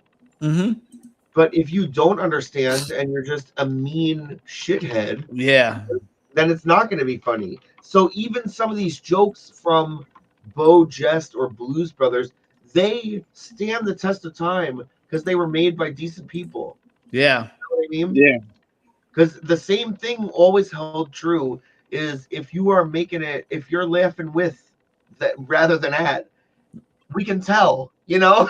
Like, Yeah. Yeah. They're like Mel Brooks the same way. Like some of it's like doesn't really hold up, is not cool today, but you can tell that at the time it was okay and funny at the time. And that's yeah, more my I love Mel Brooks, and like even like some of his movies are like totally anti-Nazi, but you wouldn't think it unless you like know the backstory, Yeah, because totally. he's like yeah, Yeah. making fun of Nazis, but he's like doing it in a way that kind of glamorizes it, so it's kind of off. But if you don't Yeah. understand the backstory, you think it's kind of bad, but it's really not. Yeah. I Like, know. But like you no, He said, literally that's how, was I'm sorry. stationed. No, he was stationed in World War II. He Yeah. was in Germany. I mean, like, so yeah, to know, and it's and totally true. Jewish, yeah, Have that context, and like, it's still like, you wouldn't make that today, but you could still consider it for what it is. You Yeah. know, yeah. like, Yeah. Well, To like, be, you know, the to be main or thing not I to always be think is of, is oh, I'm sorry. no. Go ahead. I was just saying Mel Brooks. To be or It's- not to be. To be or not to be is. I like that movie, Mel Brooks, but that's a different story for another day. We're not Yeah, I talking about never Mel saw Brooks. that. We'll have to yeah, do me it. either. Yeah. Oh, you never saw that one about the No. play I for the haven't Nazis? seen it. Oh, wow. Oh no, maybe I did. No, now that we're talking about this, I definitely watched it. Yeah, they Yeah, made I fun. watched it. Christopher We talked Lloyd about was like a Nazi, and they Yeah, kind of made fun of him. And yeah. No, I watched this. Yeah, when I read his book. Yeah. I just yeah, had I think spring I've read about it too. Yeah, that's today, so to be or not to be. But going back to Beau Geste, but like you saw, like when James Earl Jones, when he was like, "Oh, what I'm gonna do," and that other guy comes in, and it's like silent movie type again, and the guy comes and he says, "Well, follow me to Hollywood. You can make it big in Hollywood." I don't know if you remember that, but James Earl Jones, when everybody, all his troops left him, and he was just there, and he was like, "What I'm gonna do now?" And this guy, this black and white guy, from old footage, came to the scene. That's his character. that's Gary Cooper. The other scene was with when he saw the Mirage. That was That Marty was Feldman. so cool. Yeah, that was Marty Feldman when he saw the Talk about that. Mirage. If that's not what you're talking about, let's talk about it after. Yeah, because no, this is the one that once they're trying to invade the fort and everybody's just marching out, and James Earl says, "Where's everybody going? What's going on?" And then he's like, "What am I gonna do?" And then this guy comes, black and white movie kind of guy, comes on a horse, and then they turn into again another silent part, and he says, "What I'm gonna do," and the guy says, "Follow me to Hollywood. You're gonna make it big." And James Earl Jones follows him to Hollywood. They ride off in the desert to Hollywood. That was the same character. That was his Oh, character from the original Beau Geste movie coming into the scene, telling him, "Follow me to Hollywood. You're gonna make it big." So that's it's funny. little things like that. Yeah, Yeah, the Mirage. I assume that Gary Cooper was Beau Geste. Yeah, Beau himself. Geste, and that's whenever he was in the Mirage zone Mirage, and he says, and he goes and he's back again in a black and white movie with Yeah, that editing was incredible. Yeah, that was really cool. When I was looking up the cast and I said, "Oh, hold on, Gary Cooper died in '61." I thought he was doing an appearance. I didn't realize that they were editing it like that. yeah. They matched the Oh. color. It was really seamless. Yeah, they did. Marty Feldman really did good. I would like to know what his original cuts were. Me too. Yeah. I would love to see that. Yeah. Maybe they cut out some of the. Maybe they added the. I don't know. Maybe. I really don't know what they would have added. What they would have liked about his cut. Maybe he had more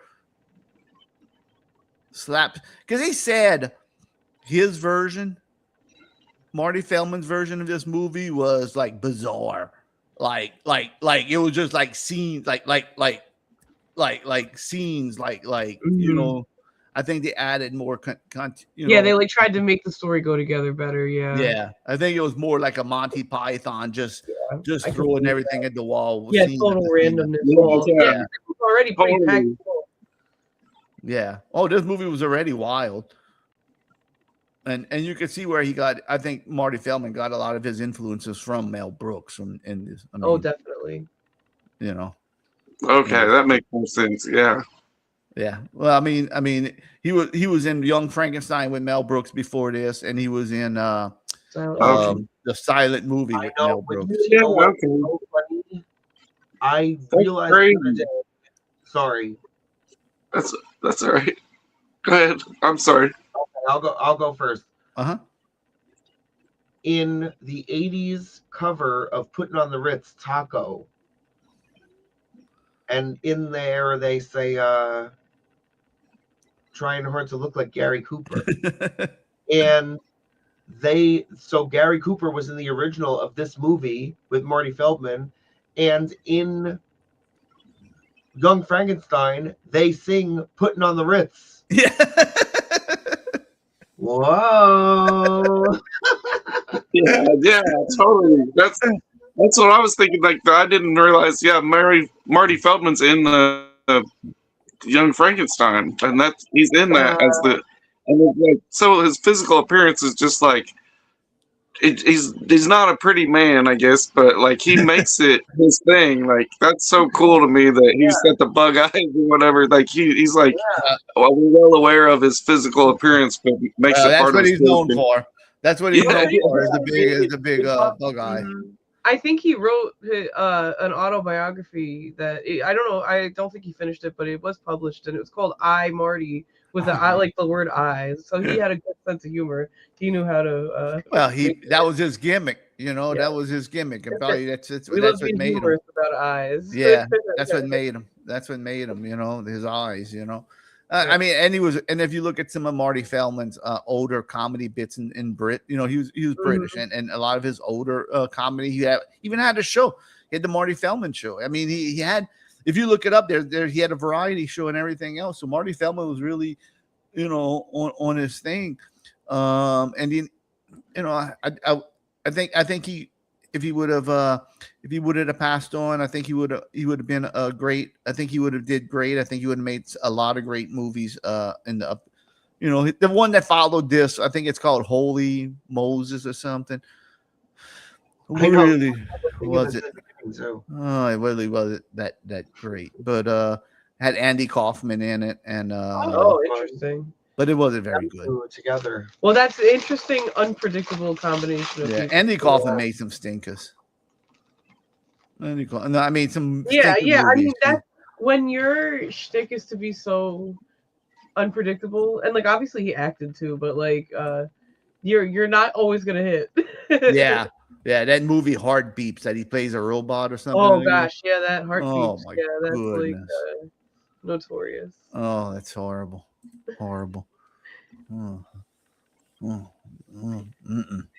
Doesn't make your heart beat. No.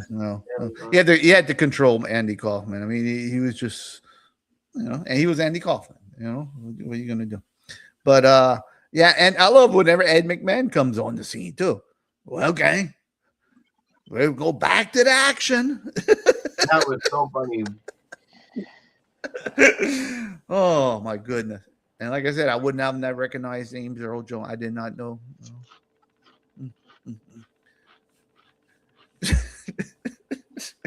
But and look, I didn't mention the guy from Willy Wonka was in this movie. The dad from Willy Wonka.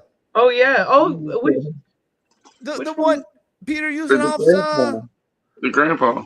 No, the guy who's was the helper of that would always screw in Peter Usanov's leg. Oh really? That was him. Yeah. That was from that's Willie. That's one of the Veruca Salt's dad.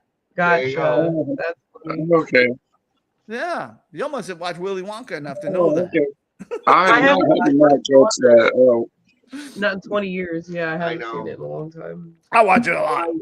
I When I watch it a first lot. saw that guy, I thought it was the guy who was the other Nazi in Blues Brothers. It wasn't. It was he just looked like him. And look, if you notice, and there's another guy too. He always plays the villain in Disney movies. But the other guy that Anne Margaret sleeps with, like the biggest colonel, and like he was like in Oh bed with her. yeah. He plays like a bunch, and you can see his hand shaking, like he's like, oh, I don't know if I could take it, and he's like shaking like this, like the, and with his teacup and all that. He actually at that time. I think that was one of his last roles, and he really did have Parkinson's, and he really was shaking like that. And so Marty Feldman just kind of wrote it in, like because he wanted to give the guy work. You know, it was a friend of his, and he wanted to give him work, and he wanted to be in the movie, but you know he was shaking so much at the time, unfortunately, that they just wrote it into the movie. You know, Hey. yeah, Wow. yeah, something like Larry David did with Michael J. Fox.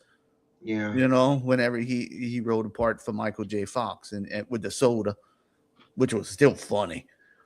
I love that the soda. You shook down with Berbers, Michael. No, I didn't. Oh my god. because Larry David drew I forgot what he did. I think he drew a Nazi. I don't know what he did to Michael J. Fox's dad at the magazine cover or something. Larry David is the bad Anything man. I ever hear about that show makes me so glad I never watched it. It's just uncomfortable. Yeah, it's just like, oh, I'm gonna just watch something that's gonna make me feel uncomfortable. But I felt the same way about Seinfeld, so I mean, like, it just makes me anxious. I know. I can't even tell you about my favorite episode now. Keep going.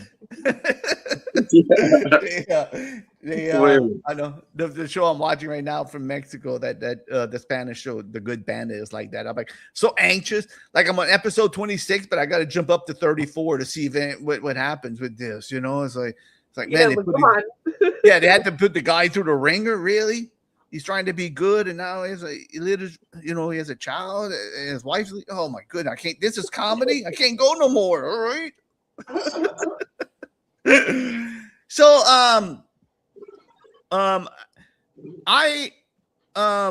now we've been talking about this movie for a while, so we're gonna just kind of wrap up movie club. Anything else? Any final thoughts? Anybody else wants to say? We'll come around and give it like a little grade if y'all want after. So any final thoughts, Gene, Ramona, Nate? I enjoyed it more than I thought, and it definitely made me laugh out loud multiple times, and I got to watch it again to try to catch more jokes. You know, I don't know if it'll become a classic that I'll watch a lot of times, right? But I definitely enjoyed it more, and I definitely saw some references to stuff that I was surprised by. So it was like a cool obscure movie to be like, oh, I've seen that. Stuff. Yeah, and look, and there's so many great scenes. I'm just thinking right now. Whenever they let them go have the lunch, and they're holding them back, and Lurch, the blind guy, is serving the lunch, and he's just pouring the lunch, and the guys have to dive and try to get a bite of food and everything else, and they're just diving, and Lurch is blind, so he's just like, I hope you like my mother's recipe. I know. Soup all over the counter. And the food, it looks disgusting and everything else. And they did a lot of jokes. I was like, oh boy, this is like they had a blind guy jokes in Young Frankenstein. Yeah, I was gonna. That's probably the one trope of jokes that I'm not. I'm like, that doesn't. Yeah, that was like that's not. Same with that was the most questionable. In all of those, yeah. I'm like, yeah, that's not. That doesn't really make me laugh. But I'm not gonna send this movie to hell for. Well, like I said, it was a different time of movie. That's for sure. And they had the same thing in silent movie too. Yeah, totally. In silent movie, I felt the same way. Totally. Yep. It was a little less of a plot point though in silent movie, but silent movie was another mess. You what? I said silent movie was a whole different mess. I know. It's like, well, we're not even gonna go there with silent movie. And then so Nate, any final thoughts? Yeah, I was just gonna say, I never would have watched it unless one of my friends said, "Hey, you got to watch this movie." Well, it's not a movie you're not. It's not a movie you're gonna go back and Fair. and be looking for unless you grew up with this movie. I'll be honest with you. And I'm used to going into. I just saw Avatar, the Blue People movie, and it's like CGI, and I seen it in the theater, and it's like overproduction and just this like awesome, and got the emotional tearjerker parts in it and all that stuff. So it's like totally different than what I'm used to seeing. But I did really like it, and like I said, I will go rewatch it and stuff. So it's just nothing I would have ever watched. Yeah, it's not a movie. It's not a movie that you would like I said. It's not a movie that you would go out and look for unless you know about it. I'm sure a lot of people don't even know about this movie. There's a lot of movies. Different. I would never. I enjoy it because it's my type of movie. But yeah, I thank you for watching it. I totally get it. But again, as a kid back then, now again, to me, it's like all the movies from that era. Some things hold up, some things don't. But overall, I mean, I know what Marty Feldman. I think Marty Feldman really did a good job on this movie, definitely. And was it perfect? No, but I think it was fun. I think it was a fun movie, and that's all. I think that's all this was supposed to be, is a fun movie, fun movie for the time. So. I'm not going to give it. I have to give it a grade. I mean, it's just too hard to give a grade to a movie. Like, I don't like to give movies a grade. I'm not grading it. Yeah, I'm not good. I think we know how we all feel about it. Mm-hmm. Yeah. But I do love that dancing scene. Oh, they danced all night. Choreographed too, but it was perfect. Yeah, it was perfect. Just beautiful dance scene. I did like the ending. I mean, I don't like the way it ended, with Michael York and his stepmom, and I don't like that scene. I don't like that stuff.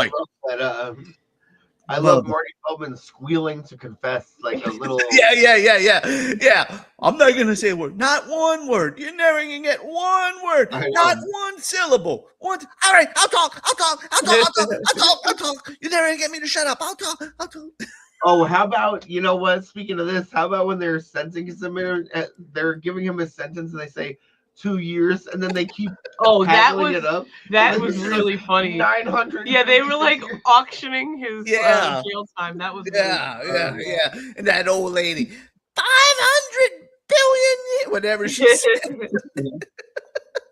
That was so funny.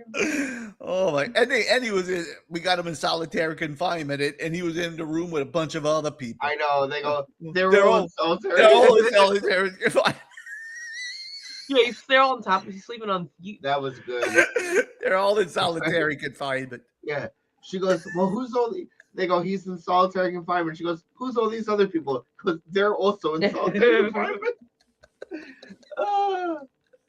Overcrowding. It was a good one. Oh, and Margaret. It was better than Strange Brew. It was different than Strange Brew. It was different. It was a different one. It was a different movie. Yeah. I don't know. I kind of lost respect for Michael York, though. Why he's gonna go with? Why he's gonna go with? Why I lost respect for Beau Geste. Why are you gonna go with Anne Margaret, who's been all around town with every I know. Well, you know what? Honestly, so had he. I'm not even gonna judge him. Here's what I'm gonna say is, if that's what you were gonna do, why didn't you just do it instead of all that rigmarole? Like, just do that in the first place. Oh well. You can't make up some of the plot. I mean, come on. I know. Really something. That's what. Oh, look, Steve gave it a B out of 5 stars. There you go. But that was the point too, is that this was like a comedic remake of a serious movie, right? Yeah. Like, so they had to make it stupid. Yeah. Something like Mel Brooks did. That's why I said he probably got a lot of his influences with Mel Brooks. I could have seen this being a Mel Brooks movie. You know, Totally. honestly. It was similar, but it like Mel Brooks isn't usually as packed with jokes. Yeah, yeah, You know. yeah. More subtle. Yeah, totally. More This is clever a lot of yeah, times. Yeah. yeah. You Except know what else? Silent. Like even when he does a joke a minute, it always lands softer. It's like more in passing. It's not like these Yeah, Naked Gun punch in the Yeah, face. it was Yeah. definitely like yeah, that. yeah. Even though Silent movie was kind of joke. It was, but I mean that was because that was silent movie. I mean that was Well, the yeah, same it was kind of silent. style. Yeah, Yeah. and they have your favorite scene with Burt Reynolds in there. I know. I just saw it. It's there.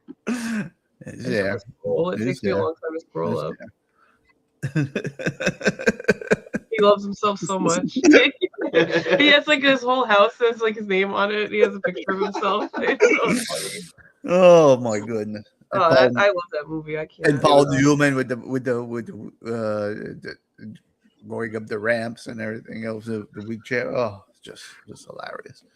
All right, so yeah, I think Nate, I think you were about the only one who couldn't get into it too much, but I it totally was what get it. was. It's a really Of course. specific type of movie. Yes, you really got to be ready for it, you know. And honestly, I mean, I knew about the movie. You know, I watched it some countless times.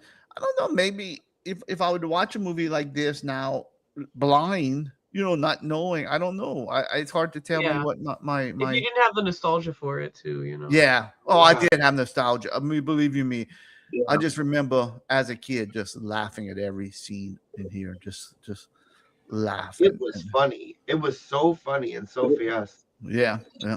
That And every time prison escape with all the ladders and arrows, and then he falls right into a carriage. I love whenever they find out they're shooting blanks. Oh my gosh! I know. There was another couple of things too. They says he overcame himself. Oh, I like I'm dead. When he fell in that carriage and said, "I escaped," like that's what he even did. I liked when they were shooting the camel humps and they were like. Oh, I falling know. into the camel. And then they were blowing Blow them up. Yeah, it's just silly. We just love this cartoonish. I love like the real life Bugs Bunny Roadrunner cartoon. You Yeah, know? totally. And I know, Gene, you tried watching it one time, but that's how the villain was. About the same time. Yeah, totally. I remember that, and that was you said I watched it, and that was really like literally like a Warner Brothers. And it was Anne Margaret in there Yeah, too. right. Yeah. It was Anne Margaret in there And too. Paul Lynde was in it, right? Yeah. Paul Lynde played the Indian. That It wasn't the wasn't cute, best. but I do remember that. Yes. Yeah.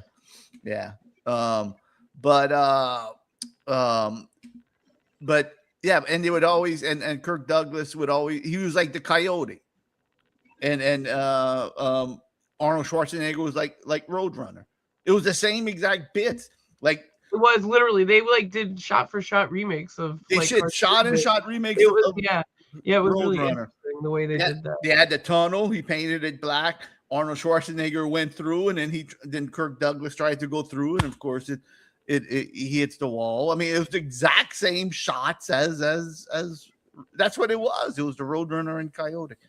I heard they're making a new Roadrunner and Coyote movie. I think they made it. It's just can't get distributed. Was that the one that it was like all the fighting about it and they couldn't get the money for it? Yeah. They made it. No. They made it. Yeah. They made it in the studio. Don't want to release it. It's one of these things. Well, we're canning it, even though it's already made, because we're gonna lose. Like they lose. I Well, don't know. and Yeah, they, to like, pay to distribute it. They Yeah. don't want to pay. Yeah. a lot of times they make that stuff as a tax write-off. Yeah, Like they make it to junk it. yeah. Like, There's another like one. Wile E. Coyote suing Acme. Yeah. And there's another movie that did the same thing. All right, gang.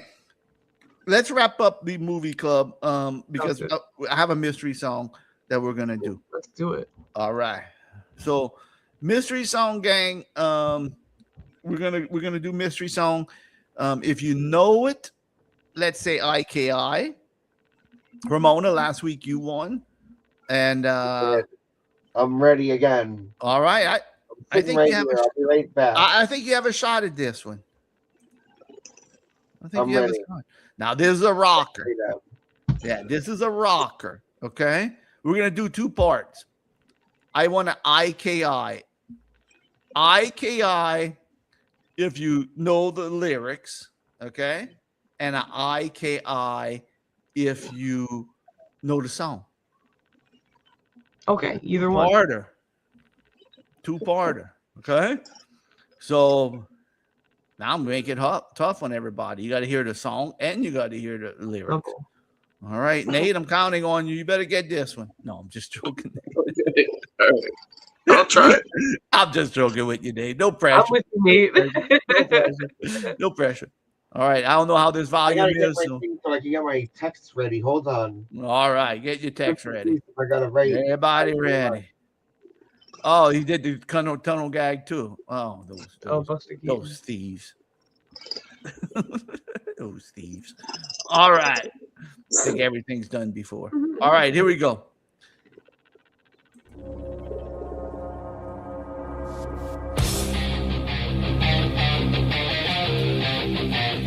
All right. You may want to adjust your speakers on this one, all right? I did turn mine down. May want to adjust your speakers. Let's go!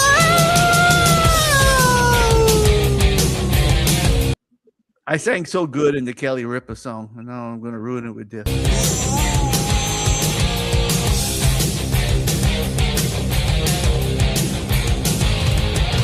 Please don't talk about love tonight.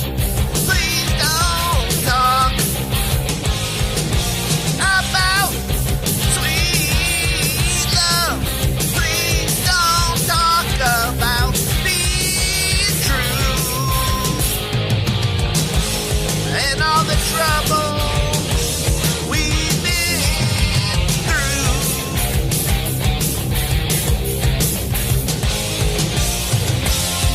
Please don't talk about all the plans we had for fixing this broken romance. I want to go where the people dance.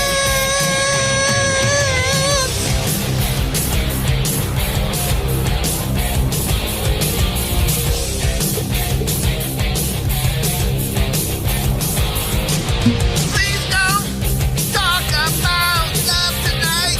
Just sweet talking won't make it right. Love and lies just bring me down when you've got women all over town. You can love them all, and when you're through,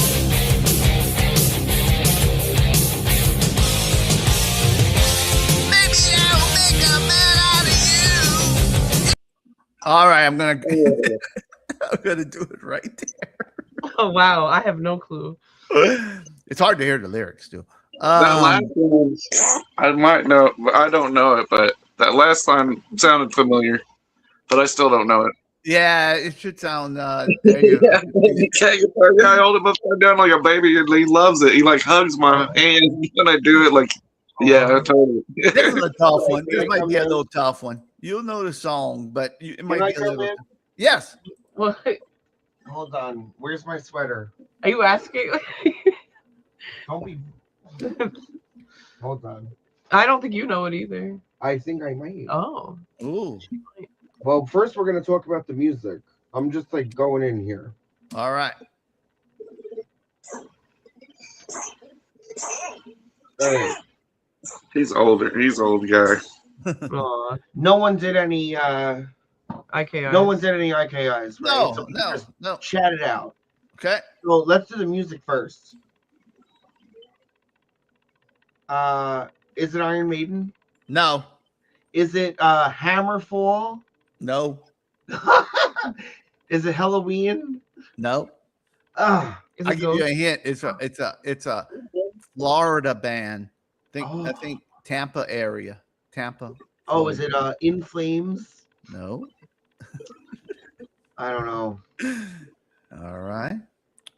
And I feel like I know the song, I'll give you another hint. but okay. Let me give you a hint and see if you can get it. The singer for this band is big around. He created something that's big around Christmas time, and it's very popular for Christmas. Now he don't play in this band no more for Christmas, but it is a big band, and he was the one. Trans-Siberian Orchestra.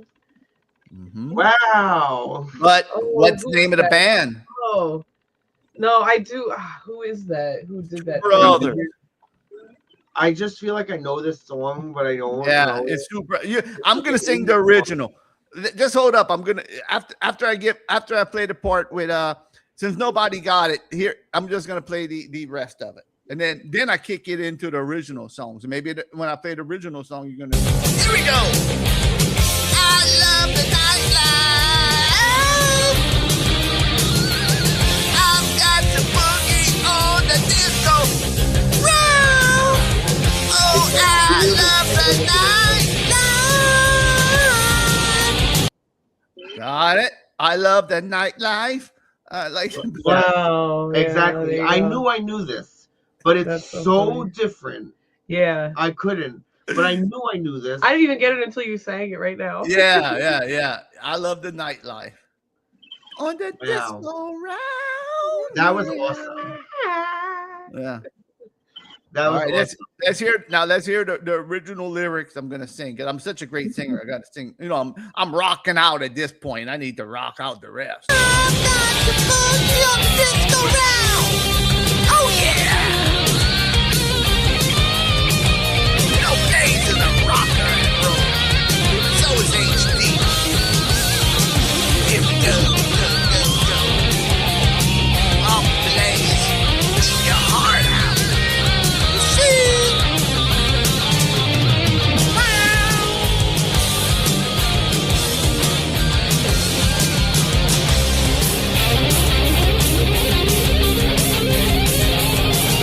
Out there, coming closer, quicker, moving with a swiftness, closing in on me. Thrashing, screaming, twisting, banging, heads upon the platform, the wind just didn't see. Power of the night, the call of the wild. Power of the night, raise the fist of the metal giant. Oh yeah, raise the fist of the metal. Okay. Is it Man of War? No. No, that wasn't Manowar style lyric though, for It sure. No. really was. That's too rocking for Manowar. Yeah. Who Oh, was that? Sabotage. wow. John Oliver, the singer. Chris Oliver, who passed away.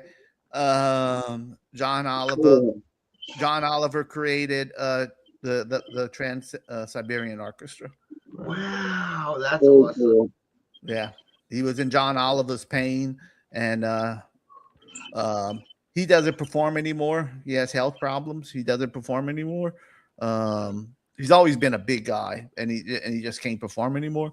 And but his brother passed away, Chris Oliver, and they broke up. Sabotage was a pretty popular band. They started out small, but in the metal scene, I think Sabotage really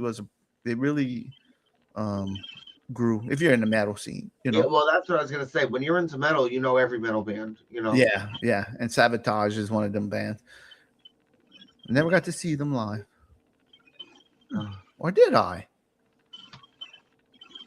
I think I did see them live in Dallas. Wait. I did see them live. It was right around this time. I remember it was them, Rogue Mail, and another band. It was 3 bands. Yeah, I did see Sabotage. My bad. Hey, there's a website you can look that stuff up. You can look up old concerts that you might have thought you went to. I bet I did. It would have been about 86.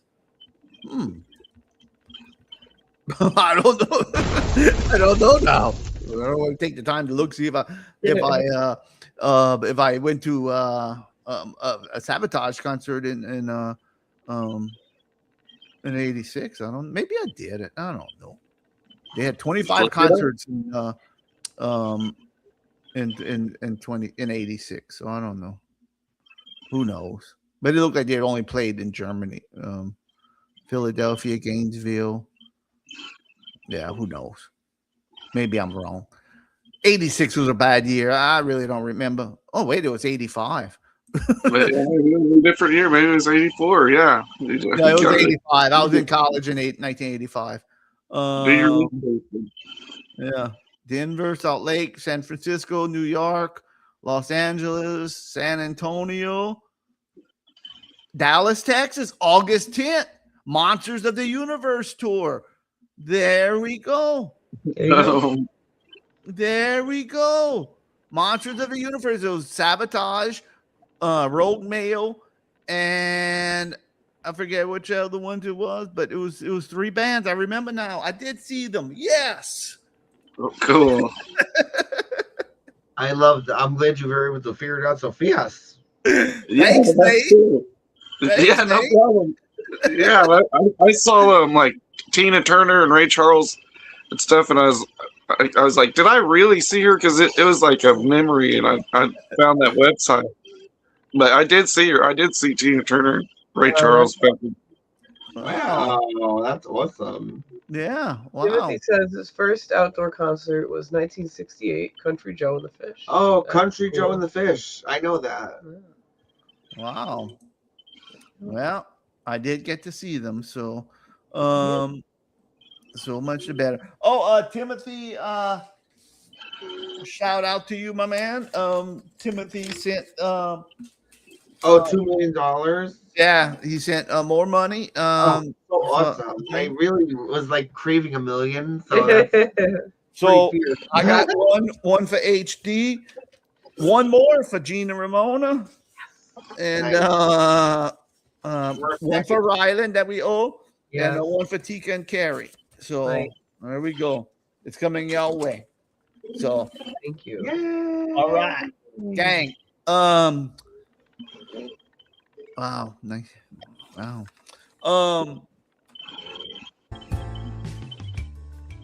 Yes, thank you, Gene. Hour of the night. That was powerful. Of the metal child. Yeah, I love that. Well, he has a voice. He has a beautiful. I don't do it justice. You know, he has.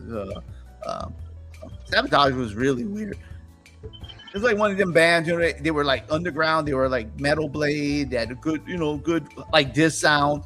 And then like I guess they got on a major label. And then guess what cover they did? And it was just horrible. And I just remember getting the album and I said, what in the heck? It was just horrible. Oh, it was day after day. Boom, boom, boom, boom, boom, boom. It's just really like what is the I know, that's so funny. It's so light. Oh, it's so light. It was. no. It was. I mean, it's good. The original. I like the original, but Yeah, don't but give me. it itself. I don't know if I want to hear that's them good. covering it. Yeah, it's like, dude, you were just yelling about the witch on the altar, and the witch has been conceived, and raised fist, a metal child, and everything else, and now you're seeing day by day, Day after day. day after day. I mean, it drove me nuts. It was like. That's so funny. And listen, they don't even do a rocking version. Give me what's it? I want to do this. They don't even do a rocking version. Watch this. I'm not gonna play long. I'm just gonna play a little snippet of it. But watch. They don't even play a good version of it. My mind is all around you. Looking out of my lonely room. It's horrible. It's horrible. It's Sorry. Oh. I didn't mean to play that. and the album cover. The album I know, cover it's is really horrible. silly. It's like, dude, it was like But I mean, I'll give it to them for that, especially at that. I don't know what was going on at that time. Like, it's always horrible, but they probably it wasn't so bad where they were really being tongue in cheek, Yeah. like subverting a classic. yeah, but look, this was this was the one from Power of the Night right here. You see, raise the fist of the metal child right there going Oh through my glass. god. Is that electric or glass? That's a glass. I see.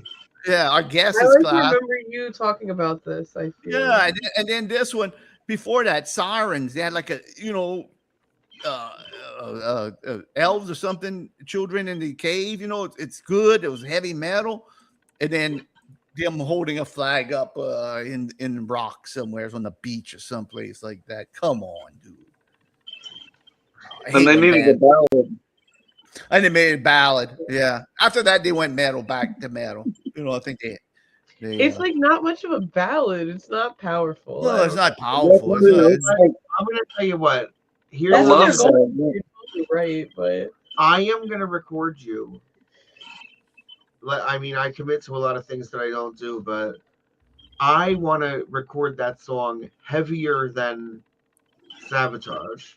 Yeah. I think I can do a better heavy version of that than they did. Oh, I can't wait to hear it, and we'll compare it. It's the after show chat challenge. Yes, we'll see if I can get it together. Yeah. Well, Timothy, I saw Hart at the World's Oh. Fair. I saw Cheap Trick at the World's Fair, and I saw Pat Travers at the World's Fair. Ooh. And I know Cheap Trick is especially. oh yeah, well, Pat Travers opened up for Cheap Trick. Oh, I saw Hart, and I saw another band, but it was a what I call an old papa band. It was remember what it was though. Probably went with my dad or something. I don't know. I went to see Cheap Trick by myself though. That's the one that Rick Nielsen recognized me in the audience, and he threw me a pick like on the 15th row, right to me. Sweet. I missed it, but that's not the point. Yeah, you can't catch those. You always got to pick them up off the ground.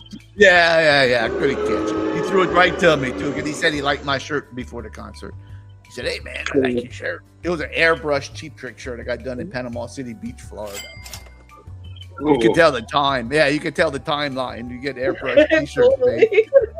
Yeah. The album artwork of Cheap Trick Wow. on a thing. Cool kid around Panama City Miracle Beach amusement park. Everybody was saying, "Man, I like your shirt." Thank you. Oh, you're still living off of that high. Oh, I am. That's my claim to fame. I mean, that's my claim to fame. I'm just hoping one day somebody recognizes me. Yeah. Hey, you're the dude that was wearing that Cheap Trick airbrush shirt in 1984, weren't you? Oh, that's funny. Oh, well. I got busted twice this weekend doing food reviews. Both times. They didn't recognize me. I just got busted. Anonymity is over. Yeah, my. I know. Then you're gonna have to start wearing a disguise like Gordon Ramsay. Okay, do that Guy Ferrari. What did he just dress Oh, up yeah. or something? Yeah. Get the fake hair hat. Yeah, I did buy me a new wig this weekend, so maybe I'll go in disguise. All right, gang. Nate, I thank you so much for coming in for After Show Chat Movie Club night. I appreciate it, my man. You're welcome. I got one more thing. So I just wanted to show, I dug this out of the garage. It is my 2-dog painting. Oh, wow. I love it. That is so awesome. I love it. That's so cool. Just like different colors, different feel. It's so fierce. I love that. Yes. Now, and Nate, he wants to clear up something, Nate. He said last time he thinks he was going to see Paul Williams, but it's not Paul Williams he is going to see. Who are you going to see, Nate? What song they sing? I can't even remember now. He's like a 70s kind of like David Byrne guy. My dad bought the tickets, but I felt so bad. I was like, they surely do. They should have told me that you're not going to see Paul Williams. Oh, But I would think like, that he's still playing. No, he's not at all. He's still alive. I looked him up. He doesn't tour or nothing. But the guy who we're going to see is I can't even remember. He sings "Stepping Out" is the guy who I'm going Joe to see. Jackson. Joe Jackson. Yeah, that's awesome. Yeah, that's just almost better than Paul Williams. I'm gonna be honest with you. That's almost better than Paul Williams. Yeah. I love that song. You did y'all did a mystery song for that. Yeah. Did a mystery Oh song. yeah, what was it? I forgot what y'all did, but it was. Yeah, I don't remember what the. It was Stepping Out. Oh, I gotta find it. I think you did the lyrics of "Stepping Out" to a different song. Cool. It's not till like April, I think. Or something. But yeah, that's Joe Jackson. That's who I'm going to see with my dad. I would love to go see Joe Jackson. I know, right? That's great. Can't wait to hear about it. I think it might have been Stepping Out by Joe Jackson to the tune of Ursula the Sea Witch, Poor Unfortunate Souls from Little Mermaid. I do remember seeing maybe that. something. Yeah. We'll Yeah. have to find it. Yeah. I have to look up a lot of those mystery songs. Yeah, we All got right. I know. And We Joe got Jackson. a sweet song episode. Oh, Yep. nice. Same common people with William Shatner. All right, gang. Okay. We will not have a show next Sunday. I don't know yet about Monday. I'll just follow my social media and see if I'm gonna do live show from LA. I don't know You yet better for be sure. here the Sunday after that because it's gonna be a good one. Yeah, we're gonna be here the next Sunday after that. We're gonna have fun. We have another video coming out that should be Yep, ready for coming up. next time. Should be, I think so. Amazing. Another amazing one. Oh, let's close off the show with Kelly Ripa. You got And it. then we're gonna head from Kelly Ripa. Just close the show because I come back on, I'll talk too much. So just Okay, sounds good. just end it. Yeah, Nate, you're thanks a lot. If you want to stick around for 1 second, we'll say goodbye to you before we do our Oh, yeah, show okay. stuff. And All right. right, gang.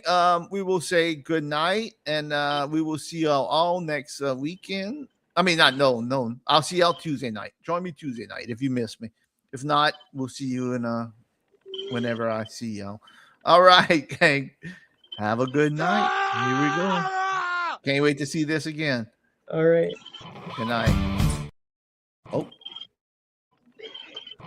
Here I am, 3 a.m. Tell you what, that beginning of that part with guitar right there sounds awesome there. Ramon. Thank you. That sounds She awesome. played him live. Oh my goodness. Here I am, 3 a.m. In drink contest like a fool again. Keystone Light, drank too much, but I'll take a nap tomorrow when I can. Make up a lie, tell the truth. I've got the stuff that dumb dude. But there's one thing I have to do is give the correct answer to the question from Kelly Ripa. Kelly Ripa, I wanna win a trip to Costa Rica. Kelly Ripa, I don't know the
Now, you may be thinking, buffet, they're kind of dirty.